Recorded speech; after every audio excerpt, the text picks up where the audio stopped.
Good evening, good evening. Good evening to the three guys, and good evening to everyone who's joined this evening. How are we all doing? Evening, guys. Okay. Thanks, mate, yeah. So I know Ross. Good to see you. Yeah. I know Ross, you're a bit under the weather, a bit like myself, haven't you? You've got a bit of man flu, if I'm right in saying. Man flu, so I'll try and mute my mic every time I'm going to cough or sneeze or splutter, or apologies for that. But yeah, we'll get there. Yeah, same here. I've got a bit of a cough on that. I've had it for about 3 weeks. I've been taking a test every other day, and touch wood, it's been negative, but I can't bloody shift it. But there we go. So how are you, Steve? I'm fine, mate. Yeah, just been working, bit of maintenance on the tank. I had a little mishap with the auto top off. Though thankfully I only had about 10 litres of water in it, and it stuck on. But it was my own fault because we do maintenance on our pumps, on our wave makers, on our things like that. And yet one of the ones that really you should really do maintenance on is the sensors of auto top off systems. Do you know what I mean? And I think basically what happened was, I think the vermitis snails and stuff like that, they all got on the sensor. So obviously it wasn't detected it, so it's gone, and then it just started to pump water in. Oh really? And I know it was only about 10 litres because the night before, it would have been 2 nights before, I checked it, and it was like probably maybe that far away from the top. So obviously I'm assuming another 4 litres had gone out of it. So I checked the water, and it had gone to 1.023. So it wasn't too bad. It wasn't a major issue, you know what I mean? So I just slowly raised that up. And now I checked it today, and it's 1.025, so it's back up to normal now. I suppose that's the good thing, about having a 350 litre tank. That if you dump 10 litres in, it doesn't really make a difference, does it? I mean, Jay's laughing. I wasn't taking it until you laughed. To be fair. Yeah, this would be a fresh water overnight. Yeah, it would. Yeah. To be fair, 10 litres in my tank, I'd have a wet floor as well. So yeah. Yeah. So Steve, what auto top off you got? I've just got the D&D one with a sensor. Yeah. Just that one, the green one. I think, if I'm not mistaken, was it Nano Tank Reefer that had the same problem and it goes all of his in? Was it? I think it was Nano Tank Reefer, wasn't it? Same thing happened. How ironic, isn't it weird, this hobby, that's the one. That's the one. Yeah. But it's weird, how like 1 week, you'll hear of something happening with something like that, and then the following week or 2 or 3 weeks later, it'll happen to you. And I'm like, this is weird. Because I remember thinking to myself, I'm sure this happened to somebody else. And lo and behold, it was Nano Tank Reefer. I mean, I wonder if it's happened to anybody in the chat, mate. I've never had an issue with that with that thing. And D&D are fantastic stuff. They have some fantastic stuff. So I've never had an issue. Now I'm not gonna be swayed from changing it because I've cleaned it. I put it in some citric acid, give it a good scrub, you know what I mean? And it's like good as new now. So I tested it, I've moved it up and down, and it's detecting it straight away. So I think it was just maybe some of the, like the coralline algae and the snails that were on it. You know what I mean? Like the vermitis snails. I think it just wasn't sensing it that it needed to be thing, and it just stuck on. So I usually give mine a wipe when I do my weekly water change. I just give it a quick wipe with a bit of kind of blue roll, and it goes again. Touch wood, that'll do the job. But that's a good point from the algae warrior. It hasn't gone unnoticed, does it? Steve's got plenty of time for the microphone to mess up or whatever, isn't there, Steve? Plenty of time. Where's the headphones, Steve? I like it when you look like Bo Selector. I've not got them on, mate, today. You know what? I was having that many issues with them. I've got those cheap, shitty. Oh, pardon me the language. Yeah, those cheap, crappy. That's right. I'm not monetized, so it doesn't matter. Yeah. You know the white ones, and I don't know whether it's my earlobes, whether they're closed or what. I think it might have been all the fights I got in years ago. You know what I mean? Like, this is taking a turn. Honestly, God, I squeeze them in my ear like that, and they just pop out. And so might be a couple of vermitis snails in there, Steve. You seem to have a few. Get citric acid in there, Steve. The amount of time I've had my head in that sump, mate, you could be right. You know what I mean? I've had that head in that sump all the time. So there might be some that's jumped in my ears. I don't know, but so I need to figure out, get some headphones because it's a lot better actually. To be truthful, but I think I need some actually for the new year. The sound quality is so much better when you've got them. yeah, I might ask Santa Claus for some. You know what I mean? We'll see how it goes. Weren't the vermeted snails, weren't they the ones that you were collecting in the basket that time? Were they the vermeted snails? That was No, that's Asterinas, starfish. That was the starfish, wasn't it? Yeah. Coming on to them, I've still got an infestation of them. You know what I mean? The weird thing is, I had a harlequin shrimp which was doing its business, and I don't know whether it's been eaten, whether it's because harlequin shrimp only die when the food source deplenishes. Yeah. You know what I mean? So I can't understand why, and it wasn't an old one because it was only an average size one. So, but I've looked all over. Usually come out at night time when they're hunting, but I just cannot find it. So I think it's completely dead now. So that was a bit of an expensive do because it only lasted 5 weeks, and I've still got them there. So I've been taking them out, in the evening when the lights go out. They all tend to come out then. So I've been getting in, and I have been switching the pumps off, so they've not been blowing all over the show. You know what I mean? It's one of the classic memories of 2021, mate. Yeah, there's a comment. Have you been kicked out of the living room, Steve? I have, mate. Yeah, the missus is watching on the what's it called, Netflix, Chapo. You know, the one about the gangster, the what's he called, Pablo Escobar, that El Chapo is it, or whatever. Something to do with that. So yeah, she's watching that. So I'm here for tonight, and then next week, the final one, I'll be in the living room for that. Yeah. Have you booked it? Yeah, go book it out. Yeah, book the time slot for 2 hours, mate. Yeah. But just go back. Anybody watch that? Talking about Netflix. Anybody watch Chasing Corals on Netflix yet? No, I haven't seen it. I've not seen it yet. Have you? I have. It's quite good, to be fair. Have you seen it, Ross? Yeah. Good. It's been out for a while now, hasn't it? What one's that? Is that the other one where they do the before and after, where they go and then will go back a year later or something, and then they take photos? Yeah, I think we spoke about this in a live stream a while back when it came out, I'm sure. Maybe. Yeah, I think I've seen that one. There's a new one coming out in there. Yeah, there's a new one coming pufferfish, I think. Called, what is it? Is it called Puff or something, I think? I don't know. It's with that. Yeah, it's got with the pufferfish in the I think it is. I don't think it is. I tell you what, I'm really knowledgeable. Searching that on your on the family computer. No, I think so. It's on Netflix, and I think it's called Puff. Somebody will correct me actually in the chat. I dare Didn't Reef Dog put something up on Instagram, and there was one with a pufferfish, but I can't remember the name of it. Yeah, that's the one I thought I was on about then. Yeah, the new one's called Puff. There you go. Puff. Well, I tell you. Oh, is that the new one?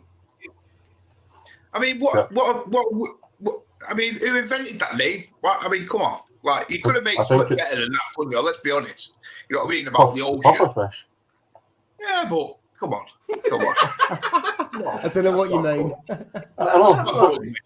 What are you talking about, Steve?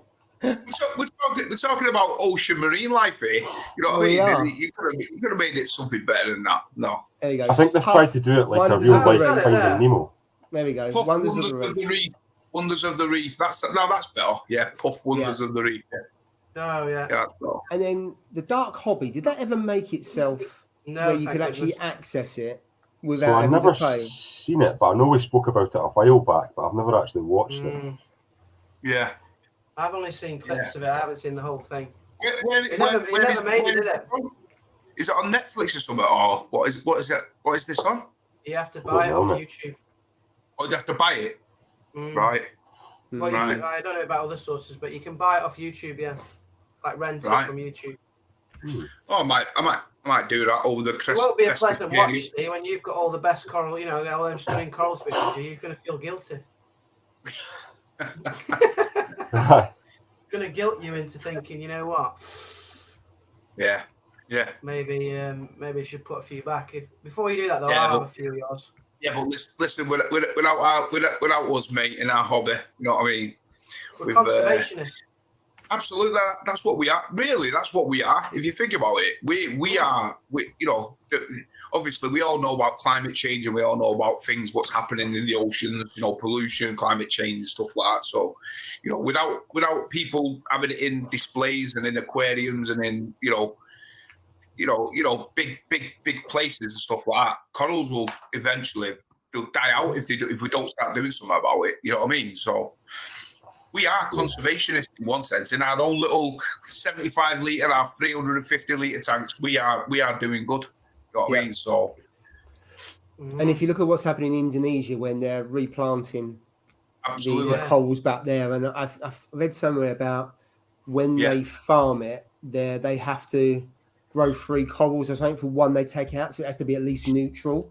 So that's helping, and I think then those corals are then going back out onto the reef. So there's certainly, I think, a push to get more stuff that's cultured then back out onto the reef. And then if you look at what others are doing in this country around coral spawning and stuff like that, there is a lot going on. Not for sure. Right, there's a question from Julie. How's everyone's tank? So I'll start off with Ross. So I'm going to shock you all here, and I'm just going to use one word, and that is good. Good. Okay. Yeah. So it went from looking. I'll explain. I just wanted to use that one. But so it went from being terrible, full of algae, cyano, just looked disastrous, to the point where I was starting to get a bit annoyed with it. I was getting down. I just, that way when you come in from your work and you go in and sit and look at the tank, I couldn't even do that because it looked terrible. I just kind of had lost that drive with it. And thought, tank looks rubbish. But then I did a video a couple of weeks ago and had literally probably over 100 responses of different ideas of things to try and things to do. Some of them really good ideas, some of them not so great, but I welcomed them all anyway. Tried to kind of cipher through what was there. And long story short, kept it really simple and went down the natural route of kind of mechanical removal. So I used a little toothbrush and just scrubbed it, done a water change to get all the bits of algae out that was floating. A couple of days later, done the same thing again. A couple of days later, same thing again. Just small water changes. And touch wood, that's been almost 2 weeks actually since I started doing that, and looks really good, to be fair. I also took Jay's advice and got a little siphon for the sand. So I've been siphoning out probably a very small area of sand each time, just a little bit at a time, and then moving to the next bit at a different water change. And to be fair, it seems to have made a massive difference in the tank. Done a water test. When was that? Not yesterday, day before. Let me get my results back from that, because so my nitrate's still slightly low for what I want. Now, bear in mind, I don't have really any hair algae in the tank now, so I don't think these readings are being masked at all. But nitrate's sitting at 3.7, which is slightly low for what I would like. My phosphate's slightly high, it's sitting at 0.16. I usually run that about 0.1. And the really, really strange thing, now I don't know where this has come from, because I'm not doing any aminos, I'm not doing anything at all, there's nothing added to the tank, but my alkalinity is sitting at 8.7. Now it usually sits about 7.7, 7.8, maybe 8 sometimes, but I don't know how it's jumped up to 8.7. I haven't done anything in the tank that would boost that. The only thing I'm thinking is I'm getting close to the bottom of the bucket in my salt. So I don't know if that is a load of rubbish or if it's true. So what I've done there was, when I've done the last water change, I actually took the salt in the bucket and gave it a proper good shake up to make sure that it's all right. But I don't know if is it an old wives' tale that your salt lies in the bottom of the bucket and you get higher alkalinity? I don't know. When I used to do water changes, obviously in the buckets they come in the bags, don't they? And I used to pull the bag out and then bang it, on the floor and turn it around, mix it around, like shake it, get it mixed up, and then put it back in the bucket and then scoop it out that way. That's what I got told, that like some of the things can settle down on the bottom. Do you know what I mean? Whether it's true or not, I don't know. But then again, you've done a few water changes, haven't you? So it could have reached you like that. You know what I mean? So, but I don't think that the Tropic Marin Pro Reef salt would take it that high. That's the thing that I was trying to figure out. I mean, I've used Tropic Marin Pro most of the time I've had this tank, other than the first maybe month, and it's always sat about 7.7, 7.8. It was dropping a bit, but now that one there is up at 8.7. And I actually repeated the test to make sure that it was right, and it come back at 8.7 again. So, I mean, it's not an issue. The corals never look fine. They actually look quite good just now, to be fair. Yeah. So I don't really know where that's coming from, or if it's even anything to be concerned about, or if I just say, you know what, that is what it is, and fine. Yeah. I've heard stories about people saying you should shake the salt bag and mix it up because it settles and stuff like that. But I don't know if that's true or whether that's a myth or not. And then in terms of the water changes, when you say small changes, were you doing kind of more regular ones but more frequent during the week? Yeah, so I was doing them kind of every, I would say probably 3 days, but smaller water changes, like 5 litres at a time kind of thing. It was more so that I could siphon out the algae that I was scrubbing off the rocks, so it wasn't just clogging up the tank or floating around the tank again. Yeah. So I was literally just trying to siphon whatever I was scrubbing off. I was trying to siphon out. I did get a different siphon that's got a really long tube on the end of it, so that it would give me a bit more play to actually, you know, I could slow the flow right down and still lift out quite a lot of the algae. Yeah. So I don't know. It's early days. It's only been 2 weeks since I started that. So what I will say is I haven't done a water change for, it's probably been 5 days now. So I'm trying to slow it back down again now and see if it's going to recover okay or not. Fingers crossed that we've turned a corner with it anyway. Yeah. So have you noticed it growing back at all or not? No. Okay. No. It's a good start.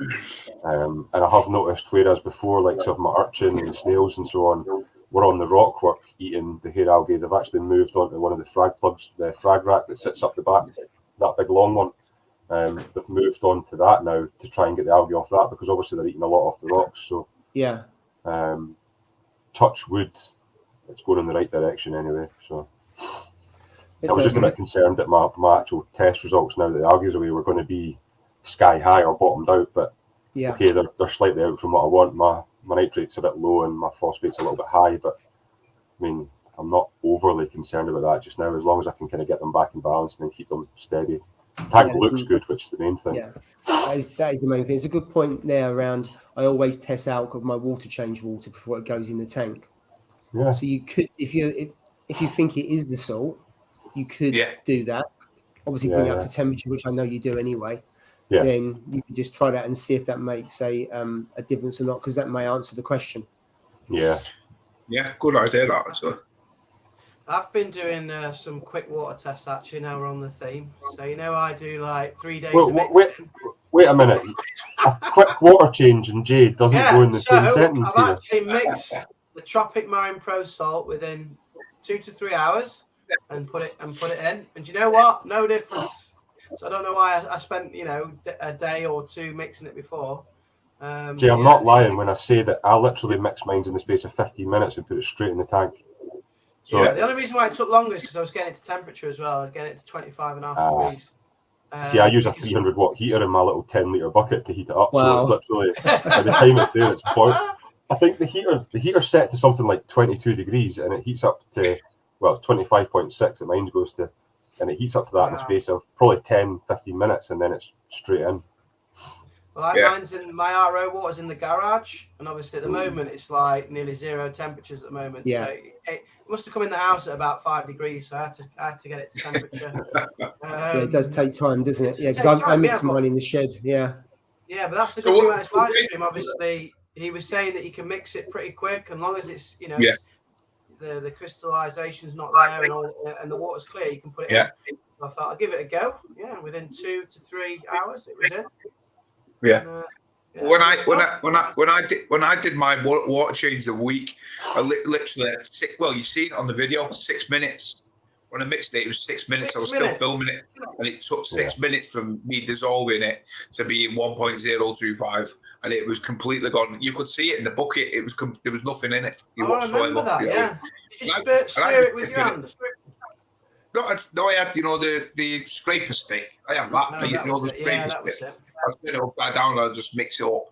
But literally, I was filming. As I was filming, I went in, filmed the tank, came back, looked at the salt that what I just put in, and it was completely dissolved, and it was 6.5 minutes, I think, and it was completely dissolved. That chopping man in salt, I don't care what anybody says, his mix is so quick.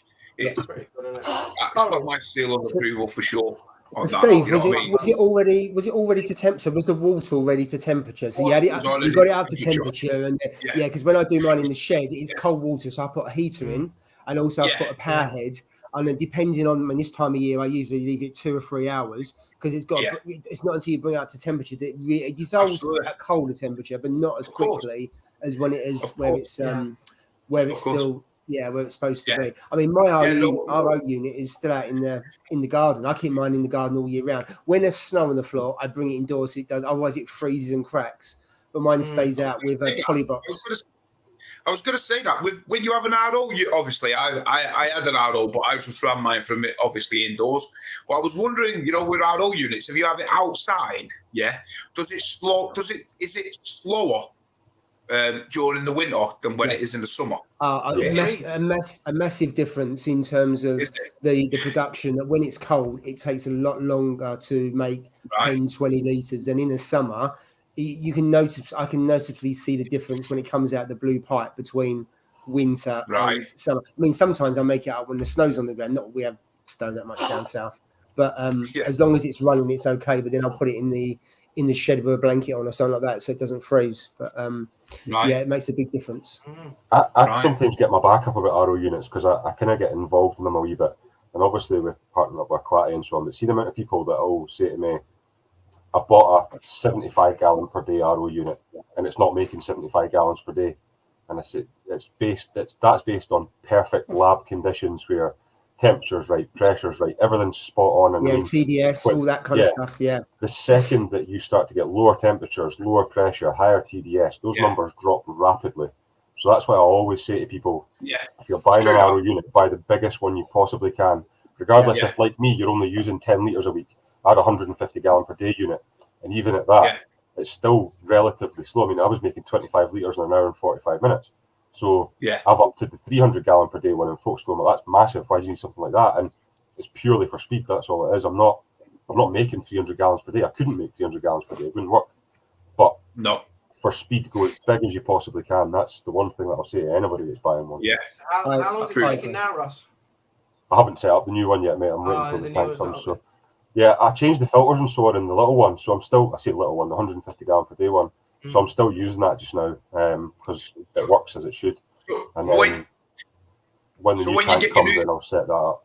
Yeah, when you get your new tank, are you just going to run it? Are you just going to run the RO unit directly straight into your tank? So fill it up with RO water and then mix the salt in it.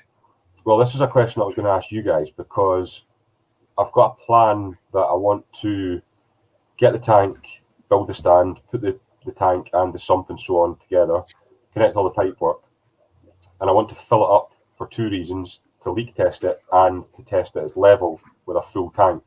Then obviously I can drain it down, re-level it, whatever. But my question is, will I use tap water to do that, or will I use RO water to do that? That's the thing. I use tap water. I did. Yeah. I did. Well, I tested mine outside. Yeah, okay. I did test it indoors. I put it down. I had it on the pallet that it came on, and it came with plywood, obviously on the base. I got my spirit level, and I made sure that it was like perfectly level before me and my mate took the tank out. Then we took the tank, took it apart, put the tank on the pallet, made sure it was perfectly spot on, no mishap. And then I filled it all with the holes, and I just left it for like 2 hours. Thankfully, it was warm. I wouldn't advise it if it was cold, in the winter or something like that. I don't think I'd advise it outside for sure. But it was middle of summer, so it was warmish. So I just filled it up and I left it for like 2 hours, 2.5 hours. Came out, just check, because there's nothing. Imagine you put it in your house and then you filled it up to only realise that it wasn't that it was leaking. You know what I mean? That would be your worst nightmare. So the problem that I've got is so the problem I've got is obviously it's meant to be coming next week. So where I live is relatively cold. So I don't really want to be filling it up. I mean, even in my garage is still cold. So I don't really want to do it outside. Plus the fact that another reason for wanting to do it is because it's sitting on a carpet. I want to make sure that I can level it on the carpet. So you might find that I'll need to raise some of the front feet or raise the back feet or something. So there's going to be a bit of playing about with it to get it spot on level. Absolutely.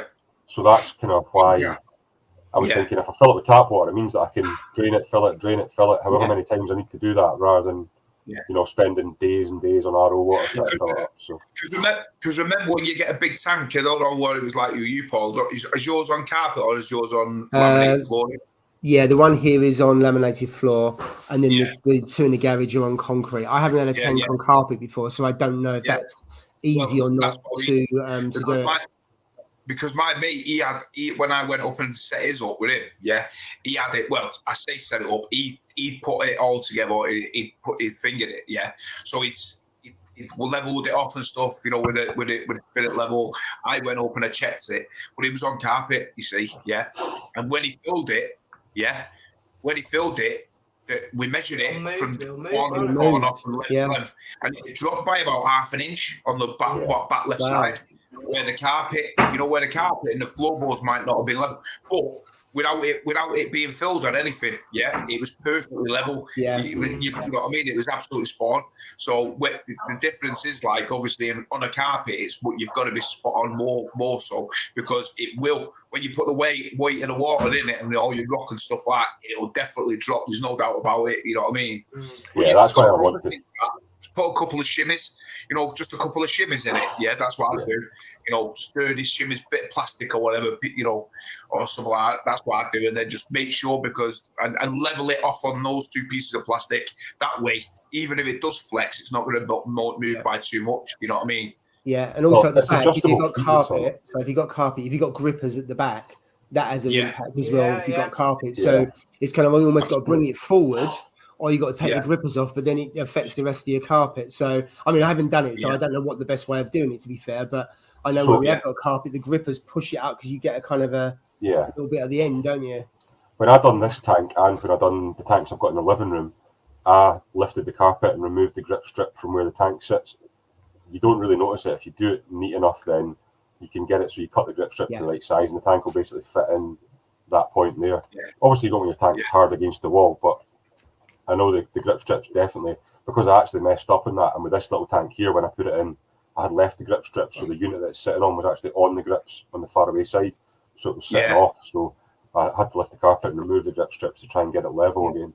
But the new tank's got adjustable feet and all that on it as well. So I'm going to fill it up, see how it sits, then adjust the feet to get it to sit basically good. I'll leave it full for a week or so, just to let it settle, and then it goes, because I'm not in a rush to do anything with it. I want to do it slowly anyway. So that's what you're best off doing, especially with it being upstairs as well. You know what I mean? I mean, it's thing you downstairs on laminated like mine is. You know what I mean? I was like, the first time I set mine up, because it was a big tank. It was double the size of what I had originally, and I was go to bed with sleepless nights thinking, have I adjusted that right? You know what I mean? Is it right? Is it level? I was coming down, no word of a lie, in the middle of the night, making sure that it had not moved.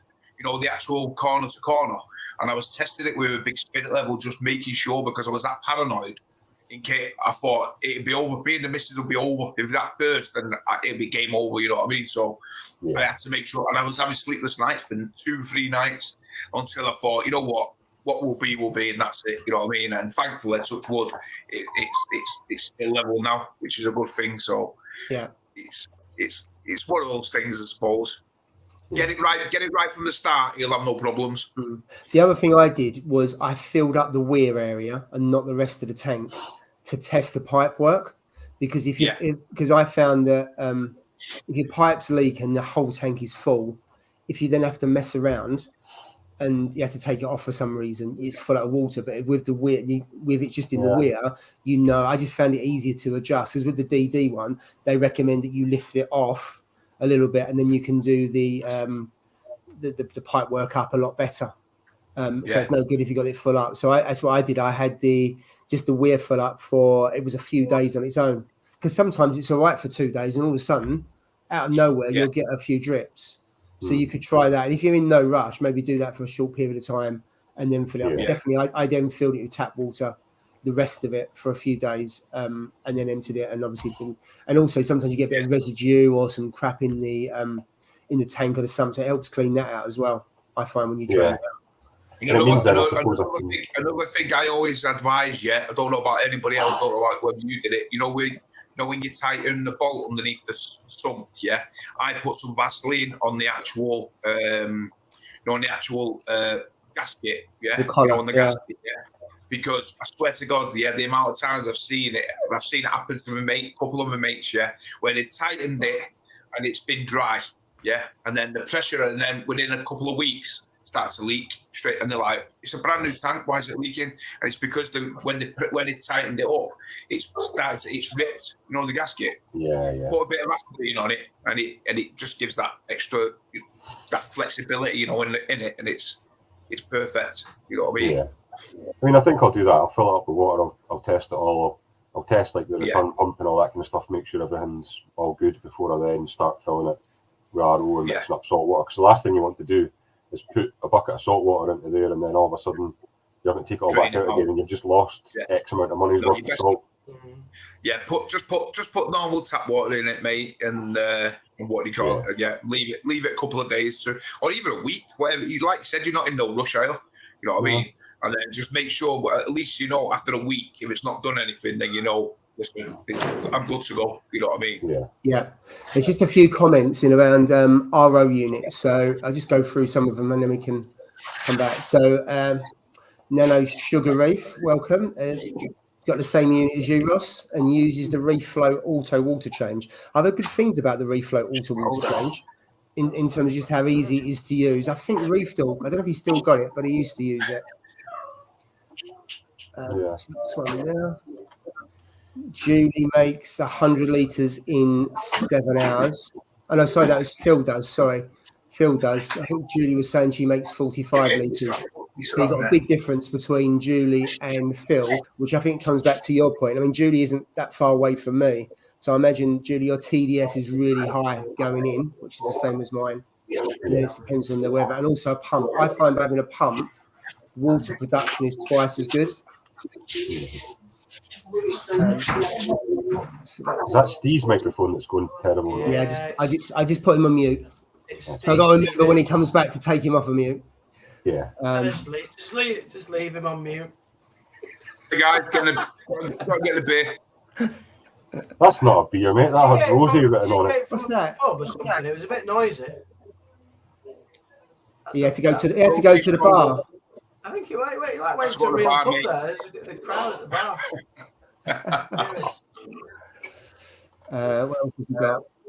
25 litres in 1 hour 45 minutes with a booster pump. Definitely, if you've got a booster pump, stating the obvious, it improves the production. Yeah, so on that one there, I make 25 litres an hour in 45 minutes, but mine's 150 gallons per day with no booster pump.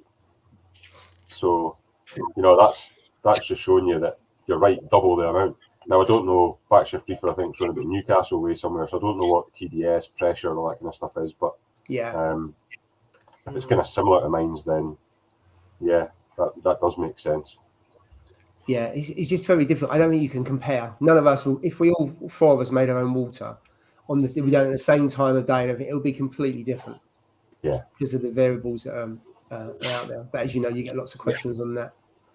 Ross. I notice a massive difference between mines in the summertime and the wintertime. I mean, huge difference in the speed that it does it in. I think somebody put a comment earlier saying that the TDS value, the actual gallon per day values that the quote is based on 23-degree water temperature. Yeah, that was Cott's Reef.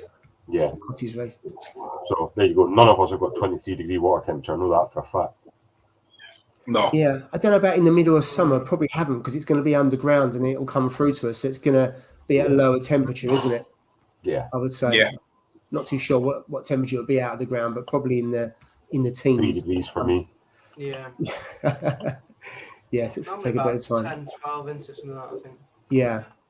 You know when you say a lot of good things about those reef floats, isn't there? Reef Dogs mentioned there about the reef floats and stuff. Yeah. I hear loads of good things about them. About them water change. Thing. And the guy, he's based in the UK and he imports the parts from overseas, because I remember during COVID he couldn't get the parts he wanted and he makes them in the UK. So it's if you get one of those, obviously you're backing someone who makes them himself in the UK. Yeah, absolutely. Yeah, definitely. And I don't think they're too badly priced for what you're getting either, are they? They're quite reasonably priced.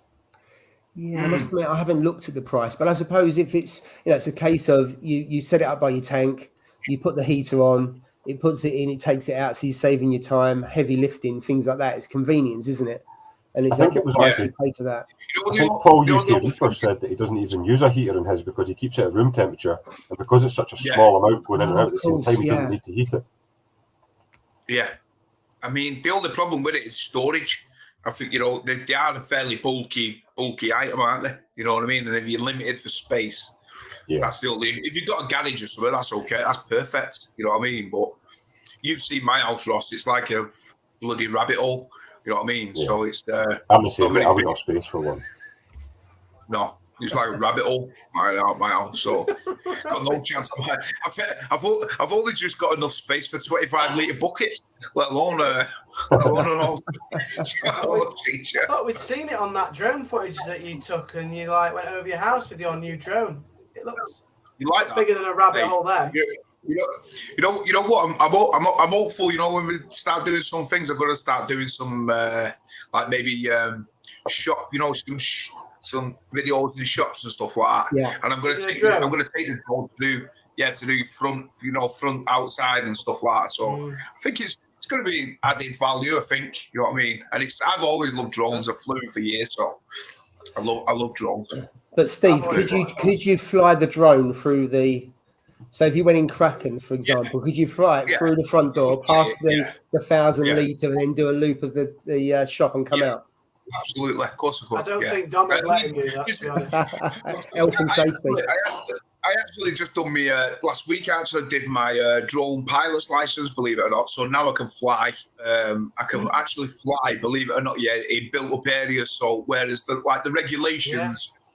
With regulations and all that, you can have a drone. Anybody can have a drone, but you got to fly 50 meters away from anybody in the public. So 150 feet you can't go within areas. But with me getting my COFC license now, it means that I can fly next to people, so I can fly the drone here at the side of me. You know what I mean? So I can fly it indoors. I can fly it around in small areas. There's your next video, Steve. Yeah, you know what? I was contemplating flying it in the house, doing it around the tank, just trying it, and then the dog was jumping up at it. I was like, and knocks it in the tank. The dog's going to end up with a major bill, you know what I mean? So it was like it's going to cost me more than the drone. So I thought, we'll have to schedule this for another day for sure. But yeah, absolutely, I think things are it's going to be good. Sort of different, you know what I mean? And get on the road. Get on the road, I think. Yeah. So just a couple other comments. TDS for backshift reefer even 45 to 50, which is quite low compared to me of 300 plus. That is very low. For Newcastle, isn't that? No, I don't know. Would you expect the water to be dirty in Newcastle then, Jay? No, just it explains why they drink so much now in Newcastle, doesn't it? Clean water. Oh no, they don't drink water in Newcastle, do they? They drink ales and Newcastle Brown. Newcastle Brown, yeah. Oh, God. That's what they drink. That's why I thought the water would be dirty, because I thought that's what it was. I thought that was just tap water. Yeah. Oh, yeah. I'm not going to say anything about Newcastle Brown. I don't want to insult anyone. Oh, never again. Hey? You okay? Sorry, someone's talking to me. 1 minute. Oh, sorry, Paul. I thought that was Paul talking to us, isn't it? No, sorry. I'm trying to have two conversations, which for me never works. So I'm just going to go on mute for 5 seconds. It's good to see Matty at Secret Reef here as well. Good to see you. Hopefully you're doing really well, mate. Really good to see you. Good evening. Really good to see him. I saw him on the live stream yesterday, and it was it was great to see him. His tank just looked absolutely incredible. I was super jealous because he did a little tank tour as well. I was super jealous, and mate, I'm praying for you tomorrow, mate. I know he's got a big day tomorrow. Yeah, absolutely. So send him my best wishes. Yeah, absolutely. For tomorrow, and I'll be thinking about you tomorrow, mate. But all be good. Yeah, absolutely, and it's good to have you on with us. And we look forward to when you come on live with us when you're after Christmas. Yeah, for sure. Yeah. That'd be really good. Really good. Just going back to that question about filling your tanks up with fresh water. How do you ensure that you don't leave loads of silicates behind when you're draining it out and stuff? Come on. Remember when I did mine.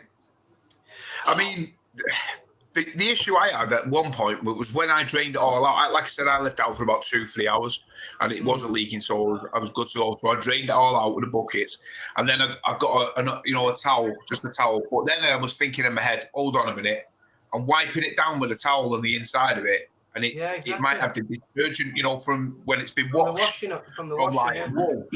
So I'm setting this new tank up. I'm transferring this tank into from your, and I'm like, what in the hell? So in the end, I ended up tipping more water back in, scrubbing it where I've just wiped it off. And I thought, you know what? I'm gonna be putting it in there. I'm gonna be running carbon. I'm gonna be running everything. I'm gonna be putting the whole shebang in. Plus, I'm putting 170 litres of water. So I'm actually only putting another 100 litres of fresh water, new salt water in the tank. And I just did that. I just put it straight in. And you know what? Touch wood. I never had any issues whatsoever. Didn't have any algae. I didn't have any issues. Cyano, anything. It just seemed to just adapt to it. And I think it was because of all the bio balls that I had and stuff that was already in the sump from the 170.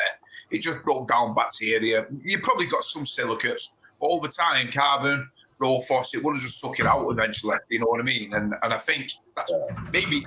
In fact, I'm not saying maybe. I know it probably would have had silicates in it.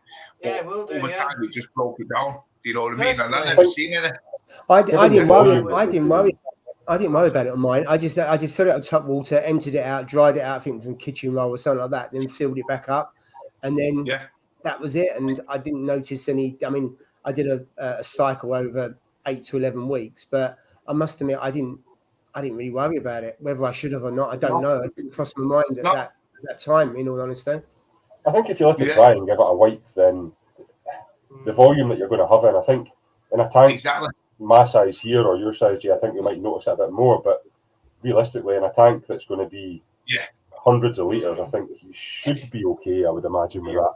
And it's not like you're actually leaving the water in it, are you? It's just like the little remnants, on the glass and stuff like that. That's residue in it, though. That's the thing. Yeah, it's all the residue in it. It's not like you're leaving tons of water in it. It might contain loads of silicates. It's just the residue of it. And I think, like I said, I never had any issues whatsoever. You could use some paper towels and some RO water just to give it a quick wipe down afterwards, maybe, and just. Possibly. I mean, personally, if I was making that much RO that you're making, Ross, I'd just use RO water. But you say that, but it's still. I mean, it's still going to be potentially going to have to fill it up and drain it, and fill it up and drain it till I get it level as well. That's the thing, because I'm going to want to do it right. I've got this thing though, like Steve, when you like with a towel, and you think, oh, what's on the towel, and then you're like, oh, what's on my hands, and what's on this, and what's on that. I don't know if it's like reefing paranoia, but I get reefing paranoia, and I have what have I used that bit for? When you got your test kits, and you got all those like bits of bloody dust everywhere, all the powders and all the chemicals, and I'm like, don't touch this. You know what's worse for me is like when I could get coral. Obviously, I dip my coral and stuff like and I use toothbrushes. So I've got a pink toothbrush for dipping the coral, and then I've got a green toothbrush for going into the corners. So where instead of going with a scraper. I use a toothbrush, like a very finger toothbrush, just to scrape down the edge of the tank. Well, in my haste, when I'm cleaning it, when I'm scraping the glass, I'm like, and I just pick a toothbrush and I'm scrubbing it, and then I realised it was the pink one, and I'm like, oh my god, I'm in the bucket where the dip was, and I'm like, oh my god, I've just used it, and this had all the contaminants of the dip, and I was going in my tank, and exactly like you said, paranoia. Then for like 4 hours, I'm like, I'm going to see something's going to happen here. It's going to melt my coral or something. But it doesn't. It doesn't. Remember the water volume in the tank: 350, 400 litres, 250 litres. It's a lot to dilute, isn't it? It's a lot to dilute. You'd have to tip something in it. You know what I mean, for it to be a major issue. Yeah. Not a toothbrush, not on the end of a toothbrush. That's not going to do nothing. But in my head, I'm like, that's it. Game over. Oh my god. You have individual tools for individual jobs, don't you? Yeah. Now I've labelled them all for different jobs. I have and different feeding. Exactly, mate. Exactly. Well, Label I them can't all, be put the them in only their one. separate boxes and everything now. They're all in separate boxes. This one's for this one's for that. I didn't So have don't make that OCD mistake. until I started the hobby, and now I've got it. You do have to be. I think you do have to be kind of meticulous in this hobby. You have to be, organised and methodical, don't you? Well, like you say, the fish and the corals are very resilient to any. And especially like yours and Ross's tanks. I know we talk about it all the time with tanks, mixed reefs, this, that, and the other. It's the hardest, the stuff. But in my opinion, having a small nano tank is the hardest tank you can have. You know what I mean? And especially a mixed reef small nano tank, that is probably one of the worst you can have. But if you can succeed with that, you can succeed with absolutely any tank. Do you know what I mean? So a nano tank that's full of mixed coral, in my opinion, is like the top of the top, because you can't make a mistake. You make one or two mistakes, just let it go, just let it slip by a little bit, and it's game over. With a larger tank, for us, like mine and Paul, we can make that mistake, but we can always correct it. So we'll get that time to be able to correct it. You know what I mean? And 9 times out of 10 it succeeds. With smaller tanks, you don't really succeed. You know what I mean? Like Ross on his latest video, Ross kind of says why he has a nano tank, and there is so many benefits to it. I mean, as a beginner, I wouldn't have started anywhere else. Just the maintenance and the affordability, which is what you talk about, isn't it, Ross? Yeah, I think the big thing for me, people always say to you, like, when you're starting out, go as big as you possibly can. I get the theory behind that, but I'll always argue that point, because for me, if I had went and bought a 4-foot or a 6-foot tank or something starting out, I'd have wrapped it by now, because there's no way I would have done all the maintenance I had to do. There's no way I would have done all the water changes, mixing up all the salt, everything. I wouldn't have coped with that, because I wouldn't have seen the benefit of it, especially all the problems you have at the start. Whereas having problems in this, you could do water changes every day. It takes 10 minutes. It's not the end of the world. Whereas a big tank's going to be a nightmare. So, yeah, I would go to a big tank now and be quite confident I'd be okay. But to start with, I would always say to people, go with a small tank. Your maintenance is easy. Well, it's not easy, but your maintenance is going to be relatively easy. You're going to be able to mix up salt quickly. You're going to be able to do things. You know, half an hour a week will see your tank good. Whereas a big tank, you're going to be spending hours and hours. You're not going to do that every week. You'll talk yourself out of it. You'll end up getting annoyed with it. The tank will go down the drain and it'll be up for sale and that'll be done. Yeah.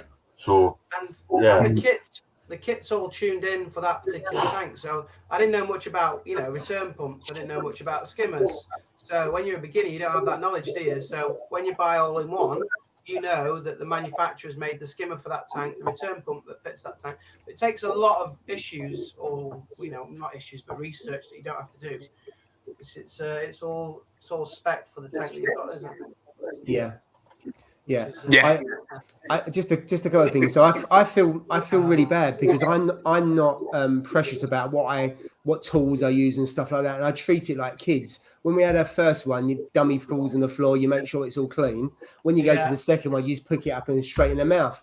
So I think with the first tank, I was really meticulous, but now, rightly or wrongly, I use the same tools in different tanks and stuff like that. So I suppose I've become a bit complacent over the years, I suppose. Experience, but I can understand it.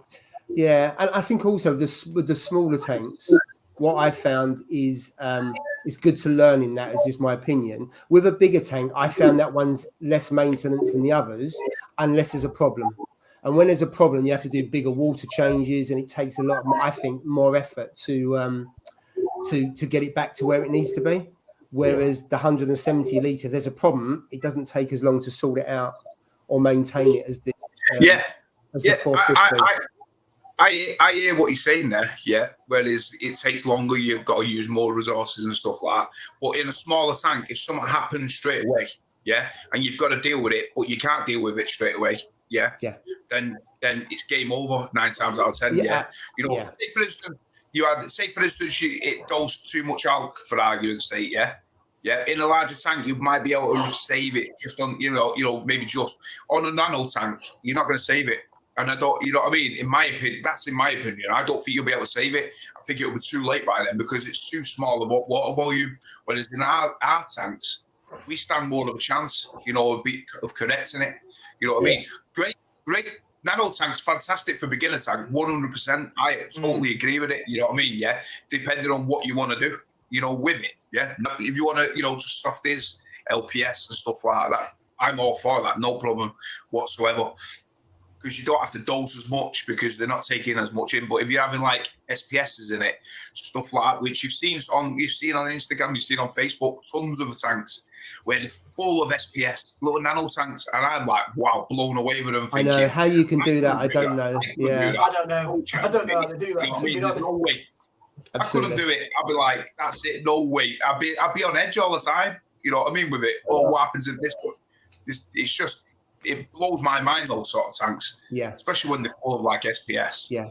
I think what you're saying, I mean, Steve, is that if you're a bigger tank, you're more forgiving. If you make a mistake in a bigger tank, you're less likely for it to go south really quickly. Absolutely. But in a smaller tank, I think it's less forgiving. That's just when I compare the first tank I've had to compared to now. Now, what I'd like to do, I've missed quite a few comments. I just want to go back a little bit and just go for a few, and there's a couple I'm going to come back and discuss a bit more in a minute. So Reef Dork, this is talking about the reef float. So they're smaller than 2 water change buckets that you need instead. So I get that, but you can double up your buckets and store them away a bit neater. So maybe I get both sides. Yeah. I generally add heater to mine. Well, so we're just going to go through. Okay, totally agree, Reef Dork. I mix the water and the salt in the unit. Yeah. One here around water gets thicker. Yeah, absolutely. I haven't considered because I don't tend to do regular water changes, but I can understand why people get them. Water gets thicker the colder it gets, hence why it's slower through RODI. That's a good comment there. 5 hours for 25 litres. That seems quite slow, I think, but it depends on your conditions, obviously. You're right for me, that one. Back with that. Right, I'm just going to go back up because there was a comment about, there's a question. Just bear with me and I'll just find it. Mattis is not doing it on my live stream, not the first one, is it? Because that'll be a car crash, that one. Well, it'd be fun to watch though, Jay. Well, this one, that's the first one in January, no, don't get him on. That'll be a car crash, that one. Get him on a decent one. The one after. We'll let you do that one on your own, mate. We won't give you a guess for that. Yeah, one. we're not going to be late. The Wi-Fi will be fantastic. The microphones will be on point. It'll be absolutely spot on for you, I Jay. reckon you're going to stitch me up, aren't you? You are doing a giveaway though, Jay, aren't you? You said you were doing a giveaway, didn't you? Oh yeah, he did. Doing a giveaway. Yeah, I don't know what I'm giving away yet. Maybe an unwanted Christmas present. I thought it was a Links Africa set.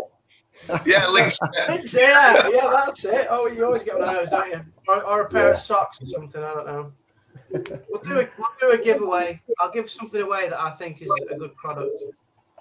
I don't know. Cool. What Links Africa? Links Africa.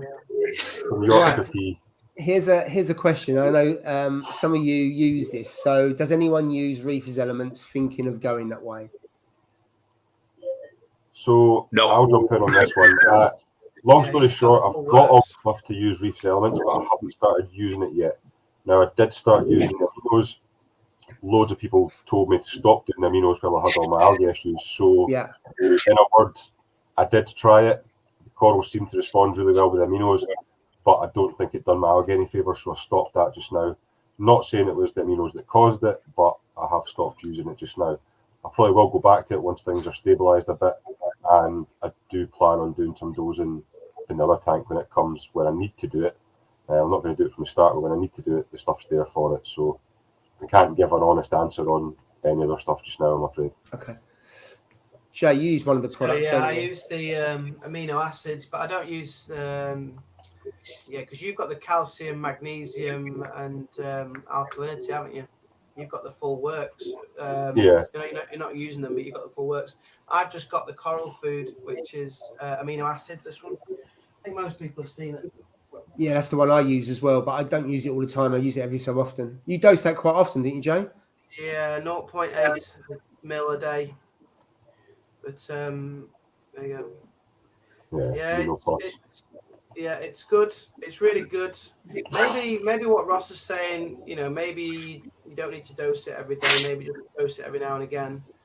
But the corals absolutely love it. You get a really good response, far better than I've had with the Red Sea one. I'll tell you what I did. I didn't really get anything out of AB apart from the lovely firework display when you put it in, as it were. Yeah. What I did notice with the it just aminos. seems gimmicky to me. It doesn't seem to do anything. Whereas that, it does something.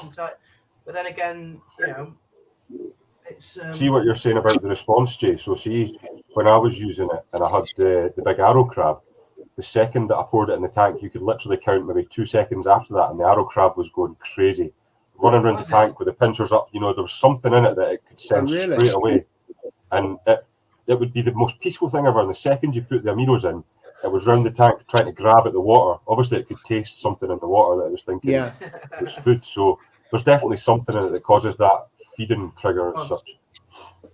Yeah, I used the AB Plus. Yeah, I used AB Plus when I first started out because I got some free bottles when I bought the tank, and I carried on for a couple of years, and it seemed to work okay.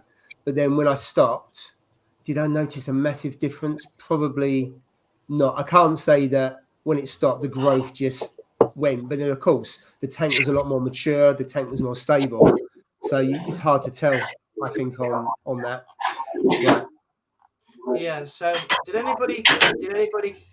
Is that your bar there, Steve? I can hear your pub again. Yes, it's the daughter just bringing a plate. Did anybody watch Reef Talks live stream? I saw some of it. I watched. I saw parts of it. I was in and out. So it was awesome. It had a guy on there. I think he was called Sean, possibly, from the Ocean Project. Yeah. And he was talking about coral feeding. That's where the link is at the moment. So he's talking about coral feeding, and he then talked about a soup that he creates himself, his own little concoction, that he used to feed his corals. And it helps with growth and response and things like that. And he talked about some of the things he put in there. Now this video is available. Where did he put it on? Is it on Facebook? So there's a how-to video to make this coral soup. It's really interesting, right? And they talk about he talks about 3 products that he puts in this soup. Yeah. Which is Zeobac, which I can only find from America, which is a bacteria. So that's Zeobac. So I've used that before on cyano. So it's quite a popular in Germany. It's not so popular in this country. It's little blue bottles, but you can get it through places like Charterhouse and H2O. Yeah, Zeobac. Yeah. Yeah. So you use. So it's basically a cocktail of bacteria largely and nitrates. Then it's got the Bearded Reef coral reef food in, which I've heard quite a lot of good things about that. Bearded Reef coral reef food, and then it's also got tropic marine nitrobiotic in there. So he mixes them all together to make this little soup, and that's what he feeds to the corals. Now, it looks really good, and I'm interested in how it works. This, I'm starting to shop here at the moment.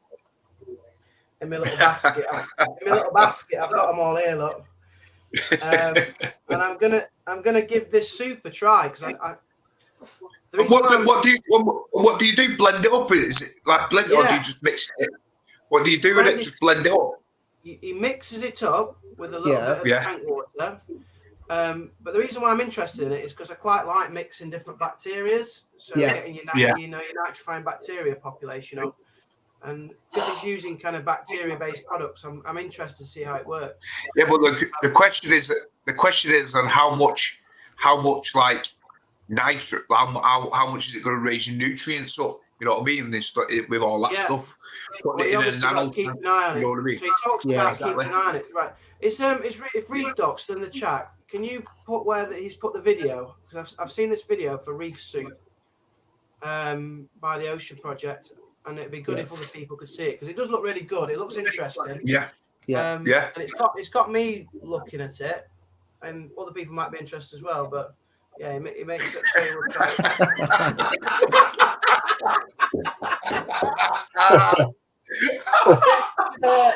I am going to give it a go, but the only thing is, though, it's about 50 quid for the products. Look at the colour go out of his face. Look, he's gone grey. How much? How much? 50 bloody quid.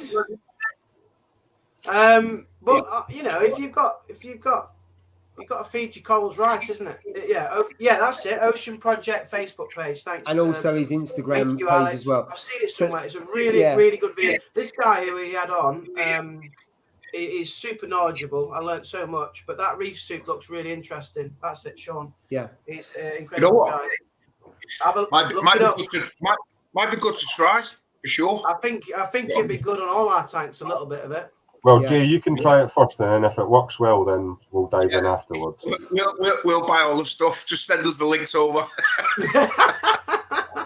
Or Jay, what you could do is you could start off Jay's real soup. That would be a new one for you. Jay's real soup. I think Sean will be able to that. You can add a full, you can add another ingredient to it. It's a different take on it, isn't it? Just add another bacteria, throw it in. Lobster eggs, that's the one. Then I can call it my own. I think if anybody's watching, go and check that video out and see what you think. And obviously, you know, it might not be for you, but it looks interesting. I'm intrigued by it. Bacteria-based coral food that you make yourself. Fish stock. Oh dear. Bristol. I think the biggest problem you're going to have with that, you could do. I think that will be how much do you dose in that tank will be the biggest issue for you. I mean, so like Zeroback doesn't have any nitrate or phosphate in it because it's just bacteria. But the other stuff, I don't know. I mean, you're gonna have to start off at half a mil. If you make up a litre, you can send the rest to us. Keep about 50 millilitres for yourself, and you'll be sorted for 4 months. Well, that's it. The one on the video is for 200 litres, and I'm thinking, well, that's way more than I need. So, you know, I'll be just mixing up tiny amounts. But I want to give this go. I want to give it a go. I do. So where are you going to get the Zeroback from, Jay? Where's that from? They're all on eBay at the moment. Oh, is it? Okay. A lot of them I can't find them in the UK. That Bearded Reef coral food. I can't find that in the UK either. But maybe it's me. I can't find. Maybe I'm rubbish at searching for stuff. I'm not the best. I'm not the best, but at finding stuff on the internet. That's one of that. I've heard loads of good stuff about that recently. Bearded Reef. That one. No, it doesn't ring a bell. Where have you heard about that then, Joe? Other than I heard about on that when I heard about it on that live stream. Yeah. And then Reef Dot mentioned it on one of his videos as well. And so I'm just interested. Looks good. Nice. Very good. Jay, next comment saying Fit Filtration have them, Jay. What's that? Next bit of comment there saying Fit Filtration have Benepet stuff. Do they? There we go. Fit Filtration. All right. Okay. Thanks. That's Nick's. Thanks, Nick. See, he'd know. Wow. There you go. And Reef Alex is going to send you the link. Thanks, Alex. I want to give it a go. I want to see what it's about. But yeah, I really enjoyed the live stream, Alex. Thank you. I learned so much. Yeah, it was pretty good, wasn't it? But yeah, check it out, gents. Have a look. See what you think. Yeah. Right. Sure. Let's see what else we've got. Foods. So Steve, while I'm looking for some comments, what's going on in your tank at the moment? Nothing really, mate. Everything's doing pretty good, really. Other than the little mishap that I had with the RO, you know, with the auto top off. Other than that, moving, like obviously dosing the extra 10 litres of water that went into the tank. Everything's doing really well, mate. Relative to truth, I've trimmed the Cenotopia, trimmed that back, and the Stylopora, trimmed that as well. I've just done my usual stuff, which everybody knows what I usually do: snap it and throw it to the back of the tank. So we're going to be getting like a mound of rock, you know, at the back of the tank. Yeah, I'm thinking in myself, that I might not even actually need to buy another rock because I could just maybe build up on that. You know what I mean? You've built a new reef, haven't you? After a few hundred years, but you've got a new reef. But you know the ironic thing though, yeah, is they're still alive. So it's weird. You know, like you threw them they're on the sand and they're still alive. They're not dead. They're just growing. You know what I mean? So I reckon like within 6 months they might just be growing all over the show on the glass and everything. So I mean, it's just a shame. You know, honest to God, though, if people were local to me, they could come and they could just get a handful of it, pick it out of the tank. I get it out of the tank. You know what I mean? Because it's a waste, really. But other than that, mate, sorry, Steve. I had to interrupt you with this comment. So I'm just going back a little while ago. We're talking about the giveaway for Jay. Oh, if it was the nitrate reagents on the high range, I reckon are they still in demand? Are they not? I don't know. They were in demand, those packets at one point. You couldn't buy them. What even a used one? That's what I mean. So if I had used one of them, I bet people would still be queuing up for it. I reckon. I know you've got a few now, Ross, but yeah. No, I've still got quite a few left. What's that, sorry? I've still got quite a few left. Yeah, you're all right. I know Steve was in a mass panic. You know, like in lockdown 1 where people wanted toilet rolls. He was like that when he had his checker, but he couldn't get his reagents for ages. Could you? Jay, I just want to butt in, Jay, and completely change the subject here away from reefing, but go and do me a favour and eat that mince pie because it's actually staring at me and I just want to eat it now. Oh, the mince pie. It's a Marks and Spencer's one as well. I can't believe we've come down to now Jay eating a mince pie and we've got to watch him eat rather than doing a test. You're going to have to pay to watch this now, surely. It's not a fetish of mine, is it? This channel gets weirder by the minute. I really, really like mince pies, and I've been sitting looking at it going, I wish you'd just eat that and get it out of the way. I don't think there is actually a better cake, is there, than a mince pie, really? I don't know if it is. Oh, that's a debate, mate. That is a full debate.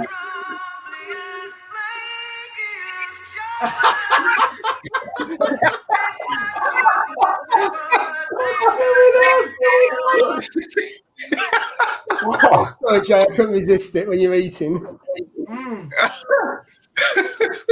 Oh, I was trying to actually see. I do have these, so I could raise you your mince pie for some cracking sweets. Oh, do you get all this Did stuff? you actually just buy a pack of them? You can get them from Kraken. You get bags of them for Kraken. Have you got another sponsorship? No. Sponsor. The Rock. Jay, can I tell you something, Jay? When you watch this channel, I go away, make a cup of tea, and by the time I've made a cup of tea in 5 minutes, we're just through the end of the sponsors. Video start. Put it on. Take a cup of tea. Sit down. See if you could actually look in this room just now. It's just full of bits for the new tank coming. So literally everything came for Kraken. So. So do we have a generation game where you've got to put all the products on your conveyor belt of what you got for the new tank? It would be. Even I probably forgot what's there. To be honest with you. I can see some packets in the background. There's packaging now. I took. No, that's actually bugs for the frogs down there. Oh, is it? Yeah. And although you could call it that, the white tub below it's actually the auto top off for the mist. There's like a rain machine in the frog tank that automatically makes it rain. That's what that is. And then above it is the bugs. So not that exciting, mate, I'm afraid. It's cool. But yeah, thanks for asking me to eat my mince pie. I'm really enjoying it, actually. Good. Bits like never. I took full advantage of the Black Friday sales that was on. So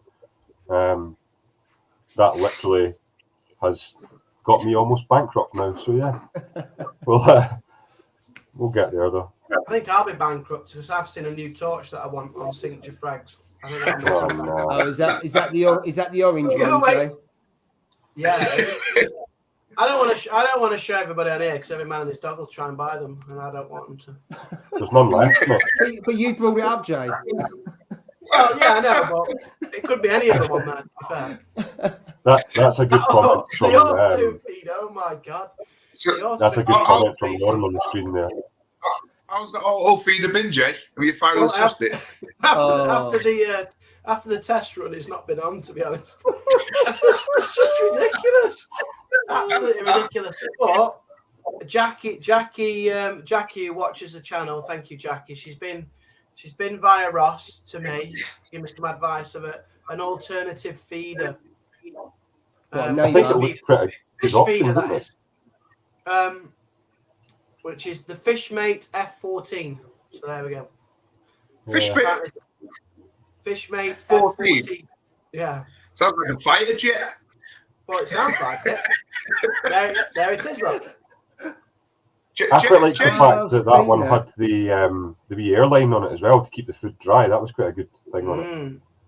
So that apparently is the feeder that I should have bought if I wanted a decent one. Well, the other one's good. The EIM's good. It is good. I just think that you had too big a hole and too much come out, Jay, for the size of tank. That was what it was. I had the smallest hole possible. But you could close. Yeah, but you could close it up, close it halfway. You know what I mean? I'll close the hole, Steve. I'll close the hole next time. Close the hole, mate. Yeah, then nothing comes out, Joe. I'm saying nothing here. I'm saying nothing. A smaller hole is better. Remember that, Jay. Yeah, a smaller hole is better. Yeah. You listen. You know what I'm talking about. I know what we're talking about, and I've heard that's the truth as well.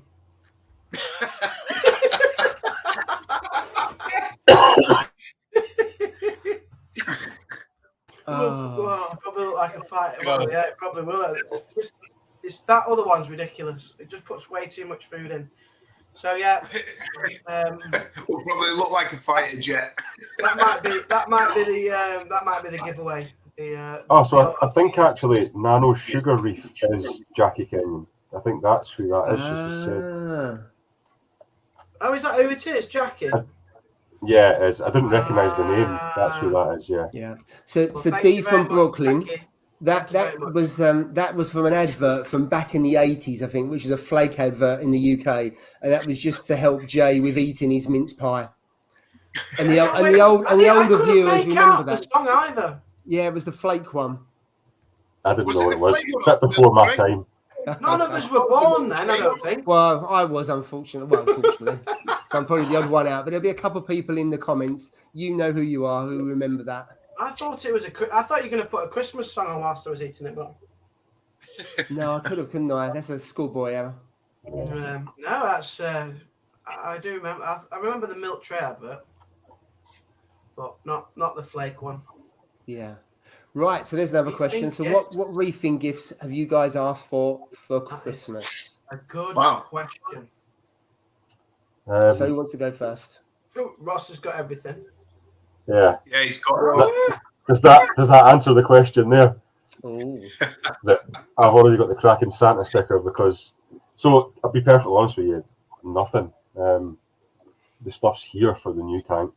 I just need the new tank to arrive next week. So... when that comes, that's pretty much going to be me. You must be really excited. What day is that coming, Ross? I don't know. So they've sent me an email saying that. So I think Waterbox basically dispatch it to a courier. Then you've got to arrange with the courier when it gets delivered. So I need to arrange with the courier next week at some point when it's going to come. I hope it's not Hermes, otherwise they'll throw it over the back gate. No, it's the whole I think it's Walkers, I believe. For real.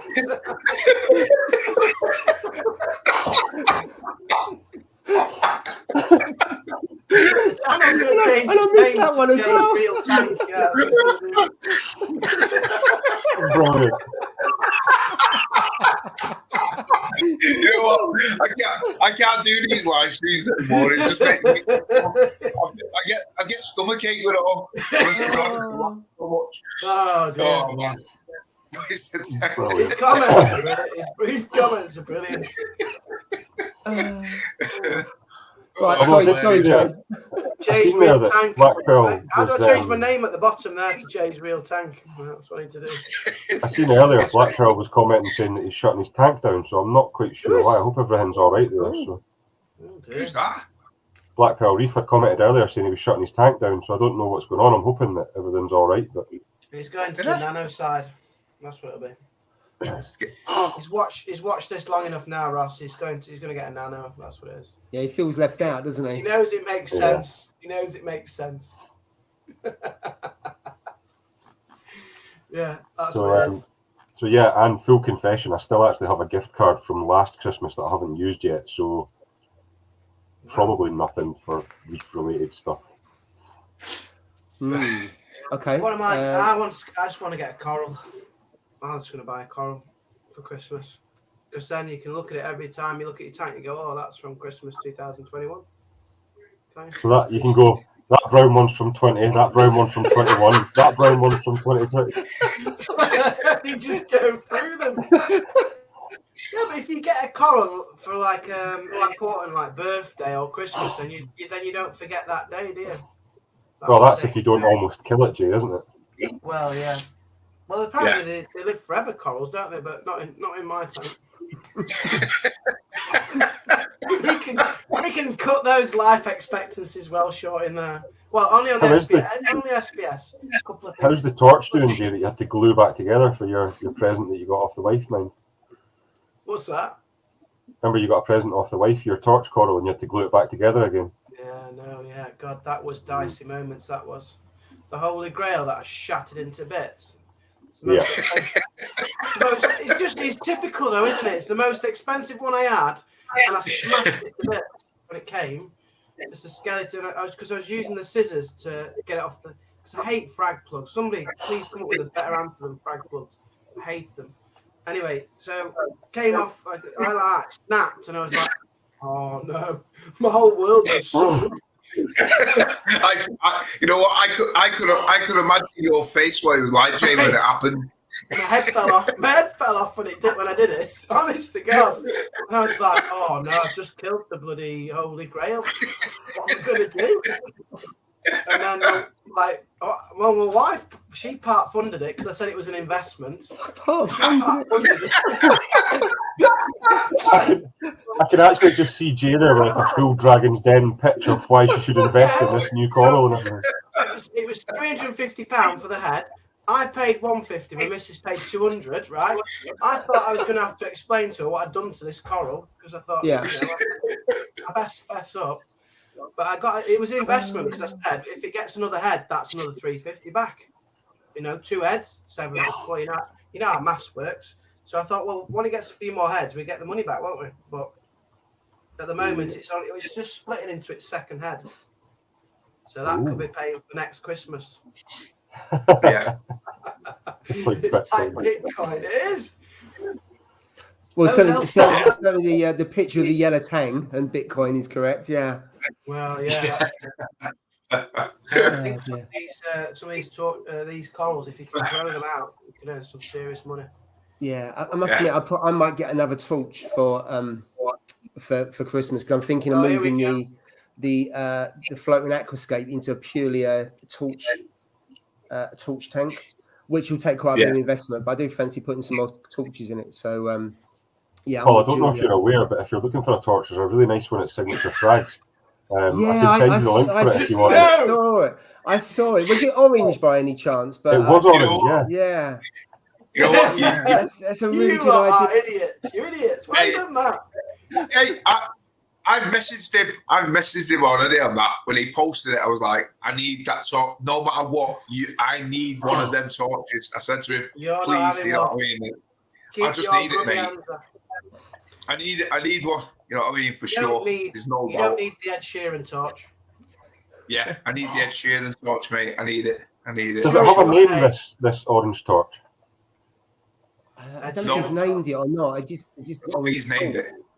Whether he will or not, I don't know. I'd be surprised if he doesn't. But it'll be named after a Marvel character. What orange Marvel characters are there? I don't know. I think you'll probably find that Jane knows the name of it, but he's not telling us so that everybody doesn't go and Google it. Yeah, when you search it, you put orange. Keep your grubby hands off Steve torch. It's called. Hey. You know what? I'm cutting my Holy Grail in here. Yeah. I've got it's 4 heads now, so it's like It's like doing well. So, but mine's a holy moly. I'd never even heard of a holy moly grail. Yeah, I never heard. The only difference is it's exactly the same colour as a holy grail, except the tips are different. That's the only difference on it. Yeah. So I was like, a holy moly, what the hell's that? You know, I didn't even have a clue. You know what I mean? So. Holy moly, guacamole, isn't it? Guacamole is green. Yeah. And in America, believe it or not, you're not going to. In America, they're selling for like $699 over in America for the same one. You know what I mean? And I'm like, that is insane. You know, for the price of it. So I'm going to be cutting. I need to cut that down because it's moving into. It's moving into the what do you call it? You know, into the stylopoda. So it's starting to sting. You know, the stylopoda and stuff on the left hand side of it. So I'm thinking I need to cut one of those heads and then cut some of the Indo heads off as well, because they're the ones that are floating down into me. You know, into me bubble into my bubble coral. So I need to start trimming them down. Really, to be truthful. But I just need to. I need to put him in mates. He's got an electric, you know, bandsaw that cuts them perfect. You know, that's specifically for coral. It's so I need to borrow that off him because I'm not going to run the risk of using a Dremel. No, I wouldn't use a Dremel on something like that. I'd use cutters though. No way. No. Do cutters. Do cutters and do what Jay did. No chance, mate. Split it down the middle. Oh God, no, I couldn't do that. Yeah. So I'm just gonna get it cut. You know, he said he'll bring it down anyway. Put it on the table, get it cut, take it out of the tank, stick it back in, and then let him heal for a few weeks and then sell them off. You know what I mean? But I've got like Griffin they call those saws. Pardon? Is that Griffin they call them, isn't it? The name's similar to that. There's two types. One. There's one that comes from America, isn't there? I can't. That's the one. Oh yeah, we go. Yeah, Nick's put it in the chat. Yeah. Yeah, that's the one I was thinking of, a Griffin. Yeah, that's the most popular. There is a different one in the UK which I can't remember the name, but I think those ones they come from America. I think. Yeah. I think you can pick them up for about £400 if you want to buy one, but it's how often you would use it. That's the thing. Yeah. Exactly. That's what I mean. You know what? He's got it. Matt. He's got it because he's got like a little. He sells things done. You know what I mean? So he sells corals and frags. So he's got it as like a little side business. So he said, you know what? I'll bring it round. It's not that big. He'll shove it in his car and he'll bring it down. So that'll be a lot better for me, you know, to cut things down like that. So, I mean, because I usually get in, like you said, with the snips, snip it off rather than taking it out. I'll just get in, snip it. But with torches like that, I don't want to run the risk, you know, just in case. Yeah. So if it's a 30 quid torch, you would probably use the cutters on it. But if it's a 300 quid torch, it's a bit different, isn't it? Absolutely, yeah, bit of a difference. So don't really want to do that. But yeah, obviously you're not going to do that with it. You're not going to chuck. I just noticed the comment from Nick from Up asking how the Pikachu's been bid on yet. I wondered what was going on with that one. Jay, Steve, what's happening with the Pikachu? Yeah, so I haven't been to pick it up yet. Apparently it's ready, but Steve's not interested anymore. I am. Of course, I'm interested. Absolutely. I'm just. He's not showing me one that's. I mean, what's yours like? Has it got a few branches, or is it just like a single one? I haven't seen it yet. I haven't seen it. No. I was supposed to go this week. So if Christine's watching, sorry, mate, I haven't got myself down there yet. I was supposed to go this week, but I'm going to go next week, and then you got to get your suit. You got to get your suit out, haven't you, Joe? Yeah. Suit will be out. Shirt will be ironed. I'll be. You know what? I might actually go down and get and what do you call it and see actually because. Where are you gonna go? That could be my Christmas treat. I might buy yours, Jay. No. What day are you going? Because I'm going the day before, so. Can't tell you. Yeah, it's too far for you, mate. Anyway, it's work from home now, so you can't be just going across to Derbyshire for corals. I'll go down in my suit, mate. I'll go down in my suit. I'll put my suit on. Nice. Work from home. Work from home. Shouldn't be just driving around willy-nilly collecting corals. We're talking about the orange torch, and there's a name for it, Iron Brew. No, why is it doing that now? All the Scottish reefers are going to want it. All the Scottish. It's an Iron Brew torch. That's a great name. Yeah, Jay's looking worried, isn't he? I know. There's a big Scottish following, isn't there? So they're all wanting. That is a good name. You need the iron brew torch. Yeah, the iron brew torch. Yeah, that's a cracker. That. Yeah. So Steve, going back to that question, what's on your Christmas list?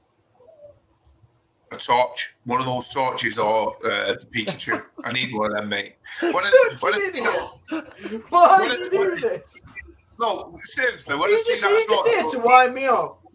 I actually thought it was like photoshopped big time. I thought he'd actually posted it by accident. It was that bad. That's what I actually thought. Yeah, until I actually seen, I was like, no, this is like unreal. I need to. I will pay whatever it needs to be. I need that torch in my tank. I need one of them in the tank. That's it. End of story, mate.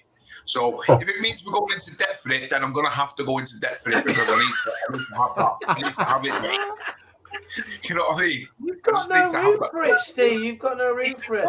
You know what? I've got a perfect spot in the middle of those torches. So, you know what? It'll be perfect. Just plonk it right in the middle and it'll be like orange. It'll be breaking up the gold. So it'll be perfect.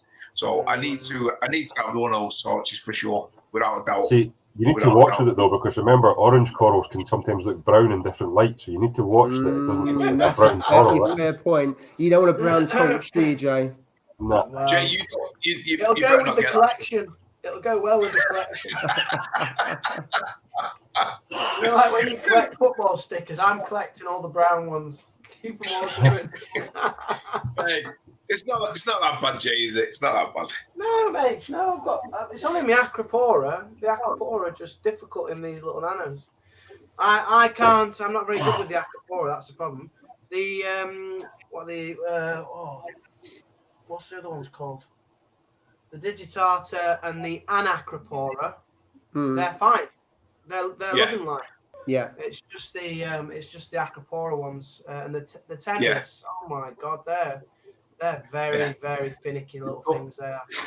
I think I need to start with bigger ones. I think the little ones are just a little bit temperamental. Yeah. You know, like if you get like I've always said, like little tiny frags. You know, when you get really tiny frags, they always seem a lot harder because they've got to like base themselves. They've got to heal. They've got to get into your parameters. Whereas if you get you can get like mini colonies. You know, like a mini colony that's got a few branches off, and that's already based itself out. You know what I mean? And then obviously you can get the larger colonies, and stuff for the bigger tanks. But like, if for instance you see a good mini colony, I'd always go for a mini colony as opposed to just a normal single frag. You've got more chance of it surviving and taking to your tank as well. You know what I mean? Yeah. There's another comment there. There you go, Ross. Good offer there. Yes. Thank you very much for that one, Lee. That's a belter of an offer. Take that one. An orange torch. There you go. What for Iron blue torch. Look at Jay's face. Jay. He's gonna move to Scotland now. That's the dumbest spot. This is how life is, isn't it? You know what I mean? Tell you what. Oh dear. Everybody's chucking stuff at Ross. He never has to pay for anything anymore. Sponsorship. He didn't actually say it was going for free, did he? I think he did. No. That's all I read there. Orange torch free. That's basically what it says there. You can have a head of mine. Well, it's very generous of him. Very generous. Yeah. Indeed. Thank you very much, Steve. And there's a comment there around how Steve's going to stitch you up. I've got the green screen behind me here. I've got the green screen in Photoshop. There's all the noise behind was actually Christian making a cup of tea, getting the frag ready for him. Putting up the frag ready. Yeah. He does this every time. I don't think there's ever been a coral that he's like not. He's always trying to get it before me. Is he a copycat? Is he, Jay? He's not a copycat. I think he just does it to wind me up. I'm sure. I've got a piece of Monty Porter that you can have as well. You know what I mean? Down the back of your tank. Yeah. Jay, there you go. See. You know that one. You know that one that died in yours. What? You know that orange one that died. Yeah. Got a piece of that, mate, as well. Another nice piece. Seriously? Throw it on a flag plug. You can have it. I'll give you that. I'll give you some money for it. I'll give you some money for it. No, I don't want any money for it, mate. I'll give you some money for it. No. Listen, I overdipped mine. You remember when we both got one, and then I overdipped it because I put it in like 20 Would you dip minutes. it for over an hour? Was it overnight or something? You dipped it for 25 Yeah, because minutes. it had something on it, and then I went. So I dipped it for 20 minutes, and you lot went. It's only a copepod. Yeah, that's what I mean. She's the only person I know that dips corals for longer than I mix my salt for. That is a true story. That's a true story as well. I dipped it for 20 minutes because it had a copepod on it. Aye. I remember that cobra meeting. It's a huge copepod. They're not normally that big. It was massive. Yeah, it'll be an adult. You killed it, mate. It was.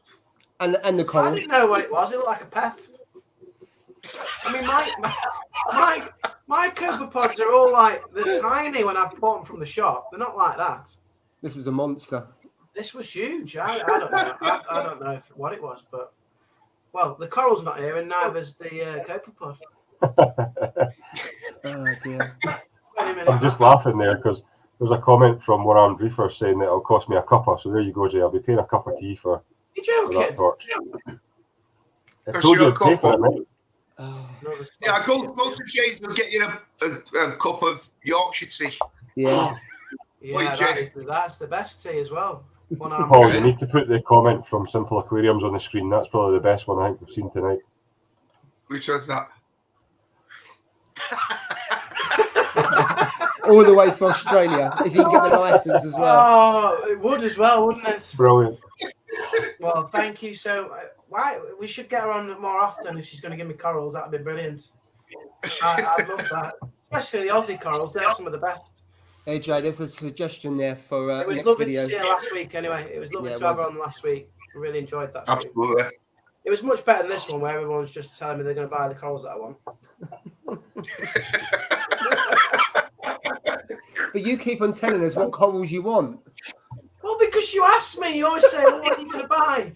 I'm going to lie next time and just say I'm going to buy this, and I'm not even going to get it. I don't know. I feel like I get backed into corners on these live streams. You know what you need, Jay? Oh, that looks nice. The coral is getting for free. Wow. Wait, let's put that on full screen. Wait a minute, Ross. Oh my god. Wow. Yeah, that's nice. That orange with green tips. I don't know. See one with green tips. Yeah, Ross, I'll tell you what, I'll look after it for you while you get your tank sorted. That's fair, isn't it? Thanks, mate. I don't think it'll like tap water that you're going to put in your new one, so I'll have it. Brilliant. Not last 2 minutes in tap water there. I can't believe that. Anybody else in the chat who wants to give me a nice coral for free, I'll have one. There'll be somebody definitely that'll give you one, mate. Definitely. You need to return the favour and sort him out with that nice recorder.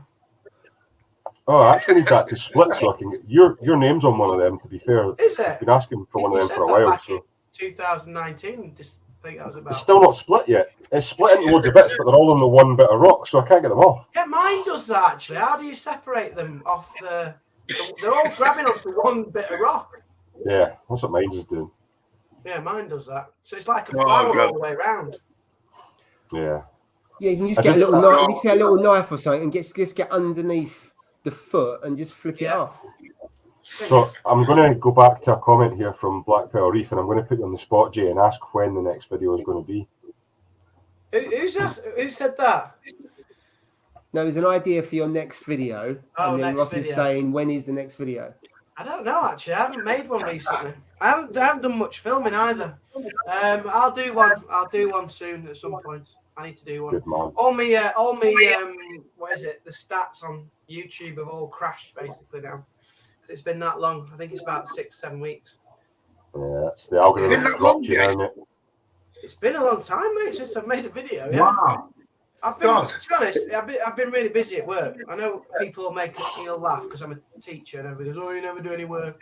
You finish at 3 o'clock and all that business." But I've been quite busy, and then I've been celebrating my birthday. So I've got my 3rd birthday party this weekend as well.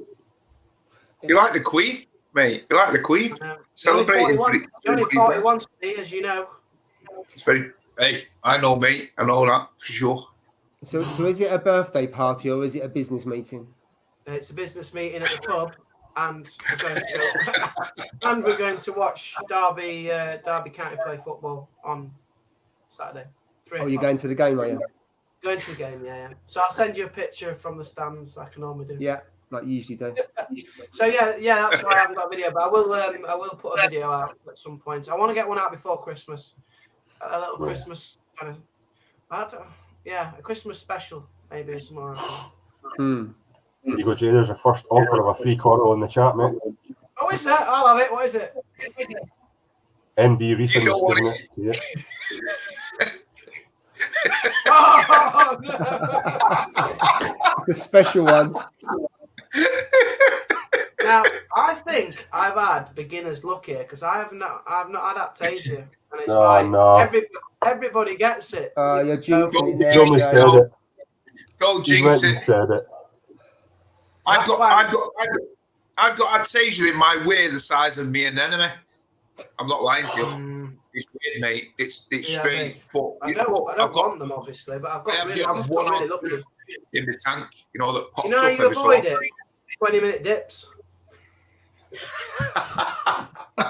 You know what? Actually, the one thing that does really work, actually, and I'll give it a shout out, is the Aptasia X. I've never, every time I've used that, it does eradicate. Got to make sure that you switch all the pumps off, every bit of flow out of it, and get it right in the mouth of it, and it goes and it melts it, and they don't really tend to come back. You know what I mean? So I've always had good success with that Aptasia X.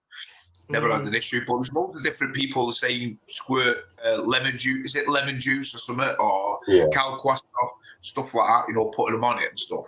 There's all kinds of things that people say, and just different things work for different people, don't they? I mean, I've used Aptasia X before, but clearly I haven't done it very well because it then spread on the back of it because the spores come out. But if you can get it right in the bullseye, then you're fine. I still have pep shrimps in all the tanks, and where I have it, they don't come. Well, I don't see them anyway.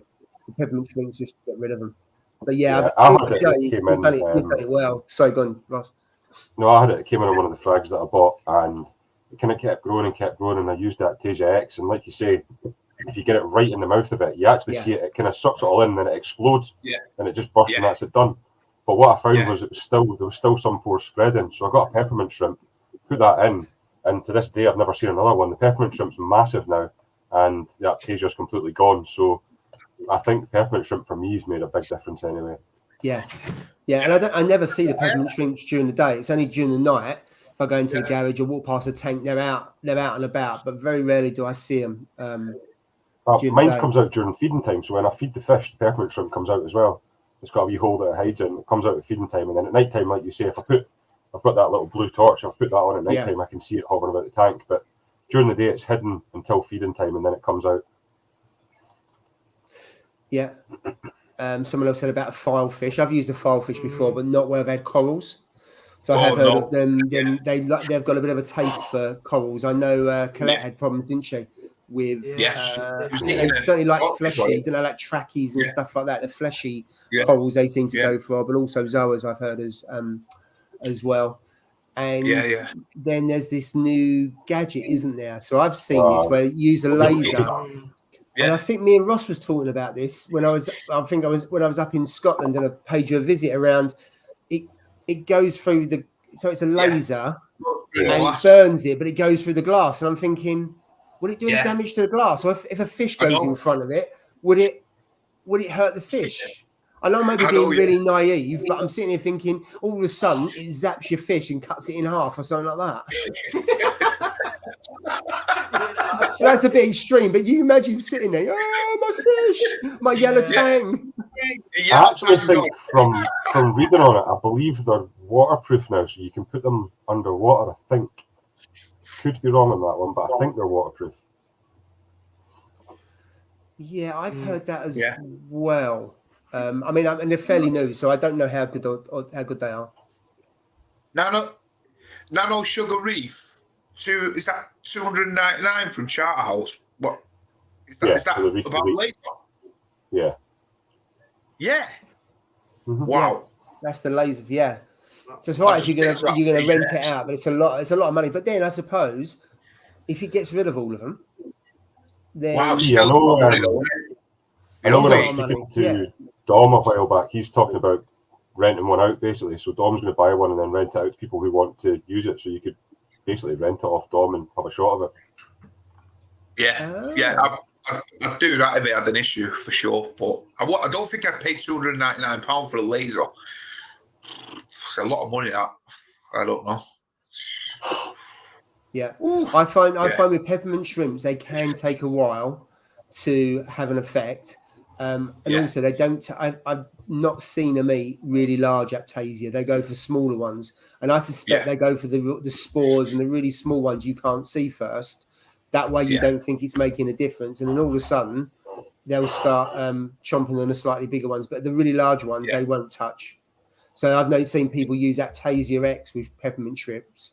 You use the Aptasia X on the really big ones, and then if there's any spores, the peppermint shrimps will clear up the rest. Yeah. Hope it goes well. For sure. Jay would buy that later. ITC. No, there's a lot of truth in that. Well, no, I perhaps won't kill them. I don't want to kill them, but I want rid of them, to be honest. So do you want to explain a bit more, Jay? Yeah, so I've not had the best of weeks. In fact, I probably had the worst week in terms of my tank. So I don't know what's good about this in the sense that I was at work. It was about 10:30, and I thought, right, I'm just going to look on my camera, which you all take the mick out of, right? So I've got my little Google camera. And I switched it on. I was like, what's going on here? Basically, the two clowns that I've had from the start were chasing around the scooter blenny, the red flame scooter blenny, just chasing it around the tank. And I was like, that's a bit unusual, because I've had the scooter blenny in for 3 months, and at first, if you follow my channel and you follow the live stream, you'll know that I had a little bit of problem putting him in originally and kind of getting him into the colony of the fish. And I had a little acclimating tank, and I used to put him in there at night, because at night they used to try and get to it. So everybody used to laugh and joke about me putting him in there. But I put him in there for a week, and then the clowns got used to him, and I had about 3 months of just non-aggression. He lived in the tank, it was absolutely fine. And then all of a sudden, I had my webcam on, and the clowns were like stalking him, hunting him down, like giving him no chance to hide under a rock or anything. And the female clown, I don't know why, because she normally just leaves him. If anybody chasing him, it's normally the male. But the female clown was grabbing him, the little scooter blenny, and basically, dogs fight and they shake him. Yeah. And it was dragging the scooter blenny, shaking the scooter blenny, ripped his tail off, ripped his fins off, ripped his big dorsal fin off and stuff like that. And I saw it on the camera, and I was like, I need to get home to go and, try and get the fish and help it. I was teaching though at the time, so I had to finish my lesson off. I spoke to my wife. I rang my wife and I said, "Can you get home and just get the fish in the acclimation box just to try and save it?" I looked at the camera again before she got home, and it was up against the weir, just flat against the weir up here. And he never goes up there, and I'm like, "Oh no, he's gone." Basically, I've seen him get attacked here.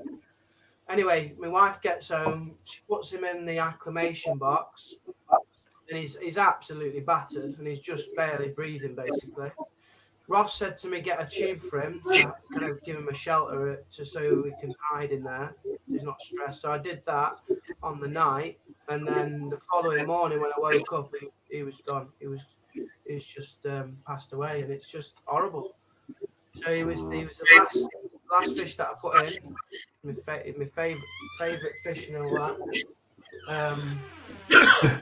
It was my favourite fish, and he's gone, unfortunately.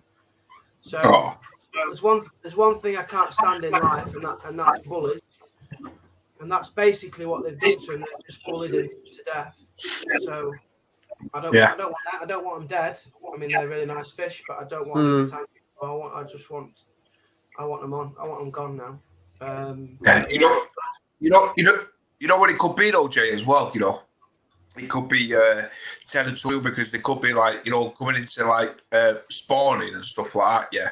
Because I remember my clownfish got really aggressive to anything, even to that brown tang that I had, and if anything came certain areas where it used to lay the egg, where it was going to lay the eggs, and he used to attack anything, you know what I mean? It was like a territorial thing, but over time, obviously, because they were spawning all the time, no sooner they'd laid the eggs and the eggs had hatched, then they'd lay again. 2 days later, they'd lay again.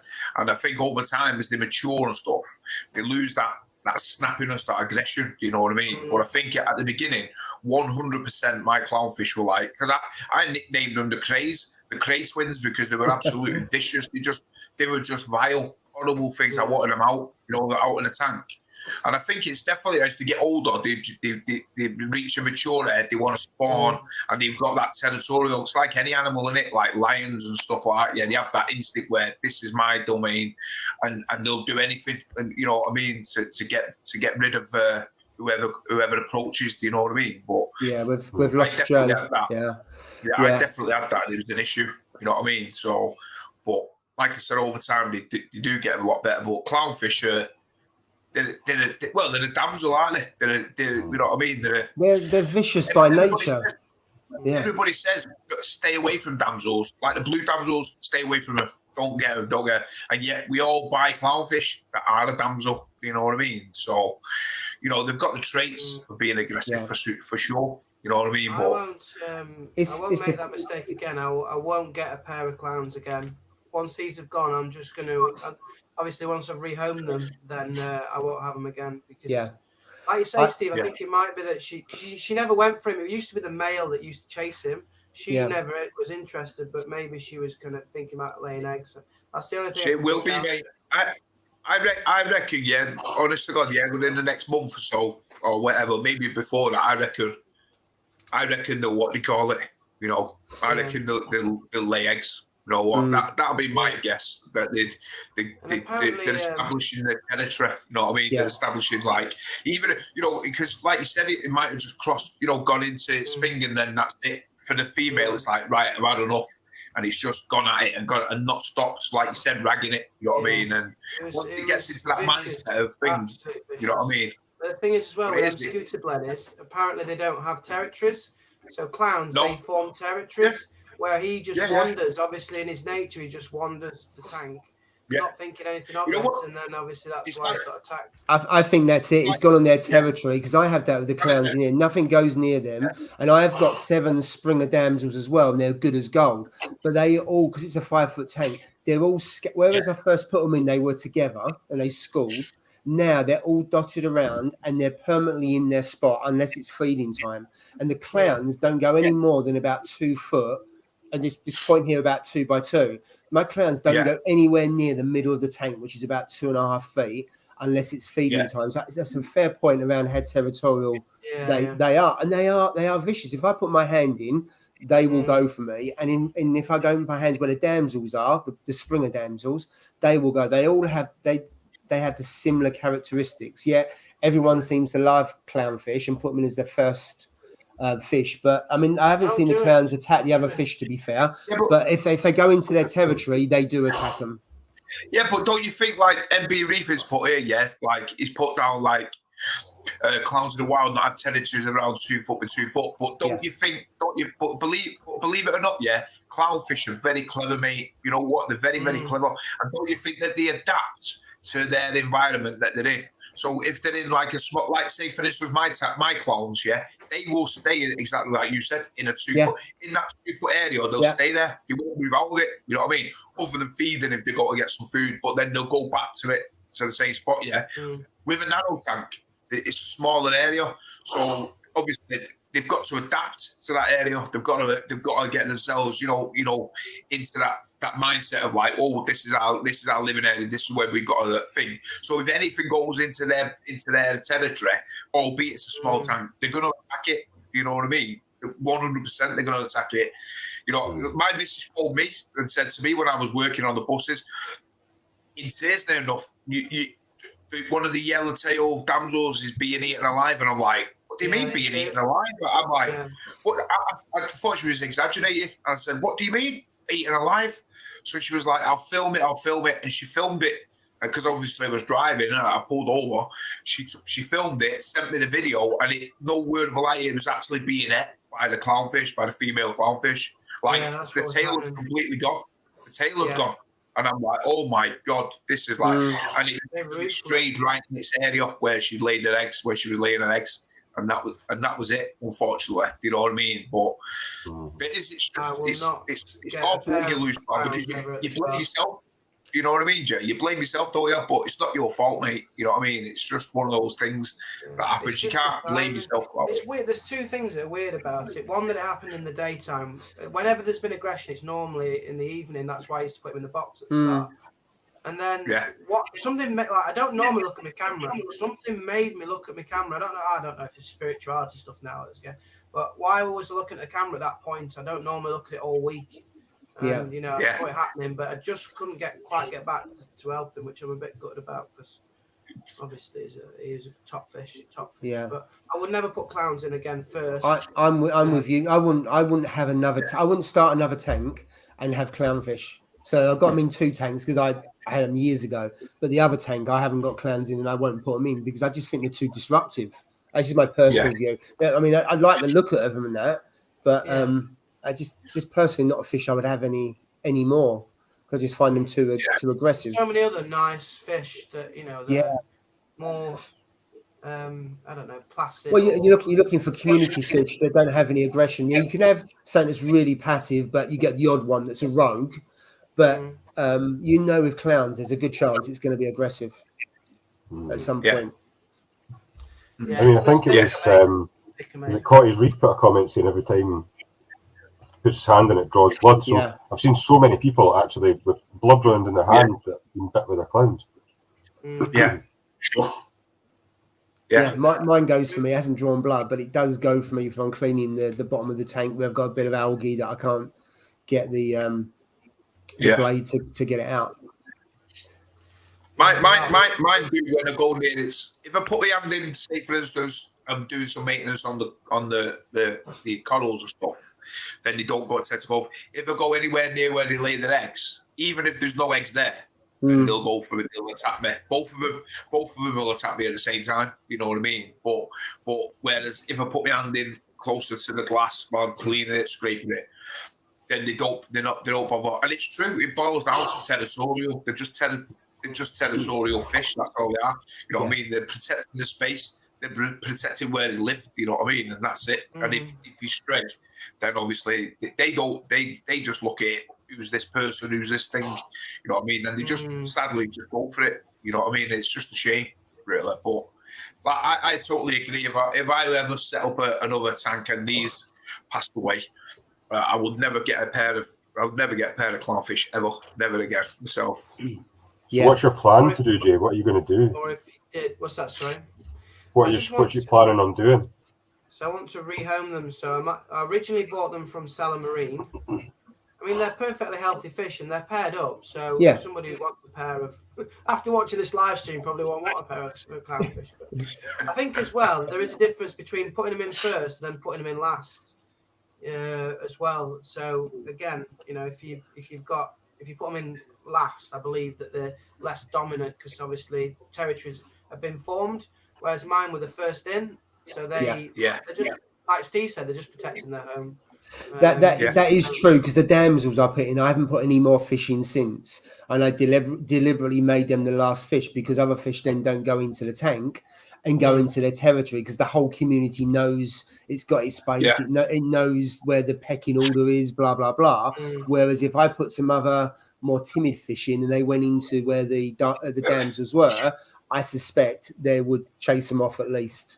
But because they're all spotted around, one wouldn't probably go into the other area. But of course, another fish would go in and just get battered as it goes from area to area in the tank. So it's definitely correct about.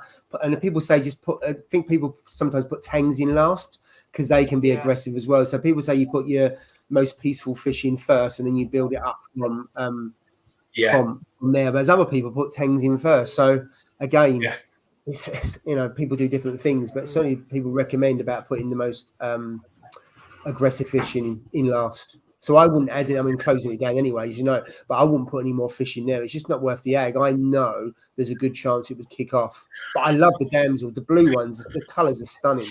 That they have some really different fish. But I wouldn't put them to start off with. So Jane. Yeah, they're nice and active. I mean, the clowns are good value in the sense that they're always out, they're always swimming about. You can always see them, so they're always active. They are interesting fish, but just a problem I had.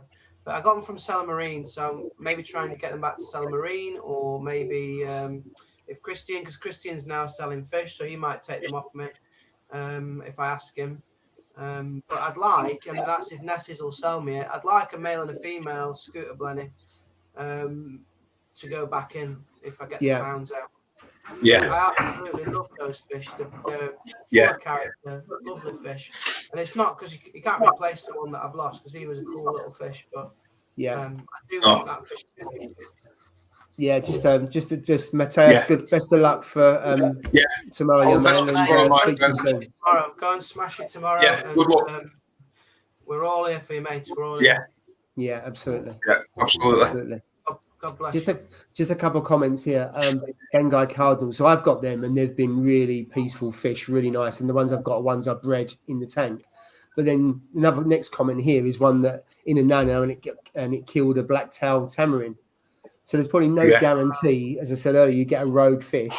All you can do is try and pick ones that would work together, and just hope that you haven't got a rogue fish. Yeah, for sure. Yeah. But then the fish, if you want to get the pair of the fish that you want, are they quite hard to put them together in the same tank? Those blennies, those scooter blennies, is it hard for them to pair up? You're supposed to buy them at the same time from the same tank, as it were, and things like that. That's what I'd like to get a pair from Nessie's at some point again, but whether he'll sell me one after what's happened to my last one. But without the clowns in there, I can, pretty sure I can look after them. You can't put that on you, mate. That wasn't your fault. There's nothing you could have done there. Well, you do blame me. You do blame yourself, don't you? But as we said before, I think you're ultra. In terms of your tank and how you look after it, and you're watching it all the time. There's me, and then you're like up here in terms of your care level of the tank by a country mile, I would say. So, you're in tune with your tank far more than I am with mine. So I'm not convinced you can put it on yourself. It's just these things happen. It's difficult. Yeah, life's precious, isn't it? It's nature, mate. It's nature. It's just what happens, unfortunately. Sometimes, like you said, we're not there. We can't help it. You know what I mean? It just happens as those things. As well, because I've never had a fish tank before. I've never lost a fish, and at first I probably thought, it's only a fish. Yeah. You know what? I only had it 4 months, and I was proper down yesterday, all day. Yeah. You get really attached to him when you see him every day. I came to see it today, and I look round the back where he normally is, and he wasn't there, and I was just like, oh, for God's sake. No, it's true. It's true. Because I had my algae blender, Roger, called him Roger the algae blender. Yeah. You know what? He was such a character. Honest to God, you'd even put like food in the tank, and he'd come up and he'd actually take you out your fingertips. Yeah, that's what he was like. And he was an algae blender. He was a blender. Yeah, and he'd go around eating algae, done his finger stuff. Do you know what I mean? He was like a proper character. And then the next week, I'm like looking for him. I'm like, where the hell is Rod? Like, because it was these things you just see, don't you? You come down, you look for him, and you're like, where is it? And I didn't see him for like 2 days, and I'm like, please don't tell me he's dying. I can't believe it. He must come out at night time then. And then lo and behold, he was cleaning the house up and stuff, and he jumped out of the fish tank. This was before he had the net on. He jumped out of the fish tank at the night time, and obviously flapped about on the floor, and he rolled under the floor. He's rolled under the sofa. You know what I mean? And then when we was cleaning the thing, I looked, and there he was. He was like under the. And I was like you, mate. Of like a day or two, I was like, oh my God. And that was like, I thought I need to get a lid on it. we need to put a lid on this to stop these things happening. You know what I mean? Because you do blame yourself. Yeah. Other people don't get it either. So, like, you know, if someone loses a dog or a cat, people get it. But a fish, only people who are watching this live stream will fully understand how it feels. It feels bad. Jay, there's a comment there around is the tank too small, and would the clans have done it in a bigger tank? I think that's one you never know. I mean, it's a fair point. I don't think they would have been quite aggressive because they'd have had more space, obviously, between them. But I think also with that is the scooter blenny not having territories. I didn't know that about the fish before I bought it, which perhaps I should have looked up. But they don't have territories, so they're always wandering. That is a risk of that fish, basically. Yeah, but there's a lot of fish that do that. Wrasse will go. Well, I find wrasse don't have territories; they'll wander around. Amphias are the same. So there is quite a few fish that that will just swim around and they'll just peck and hunt the whole time. And whether there are others, and I suppose it's just. I mean, even in a bigger tank, could it happen? It's possible. Whether was it a contributing factor? It's probably less likely, isn't it? It's a fair point. It's probably less likely. Yeah. That's why I want to just stick to these nice little kind of your gobies, your blennies. Yes. I think they're super friendly fish. They're small enough for a nano tank, and then just focus on the corals because that's where you get the real fun, isn't it? The corals. Yeah, and that's what I've done in my small tank. I've got a pipefish, a neon blue goby, and a biometric hawkfish as well. And there's absolutely zero confrontation across all of them. They all swim around together, but I've picked them because they're all well known for not big bioload, and secondly zero aggression. Whereas I put the comment on here, 6-line wrasse are both really good for pests, but they are quite well known to bully other wrasse amongst other things, and as well as clowns. Right. And yet my 6-line wrasse stays completely away from my clownfish. It's mad, isn't it? Yeah. Doesn't even want to entertain it.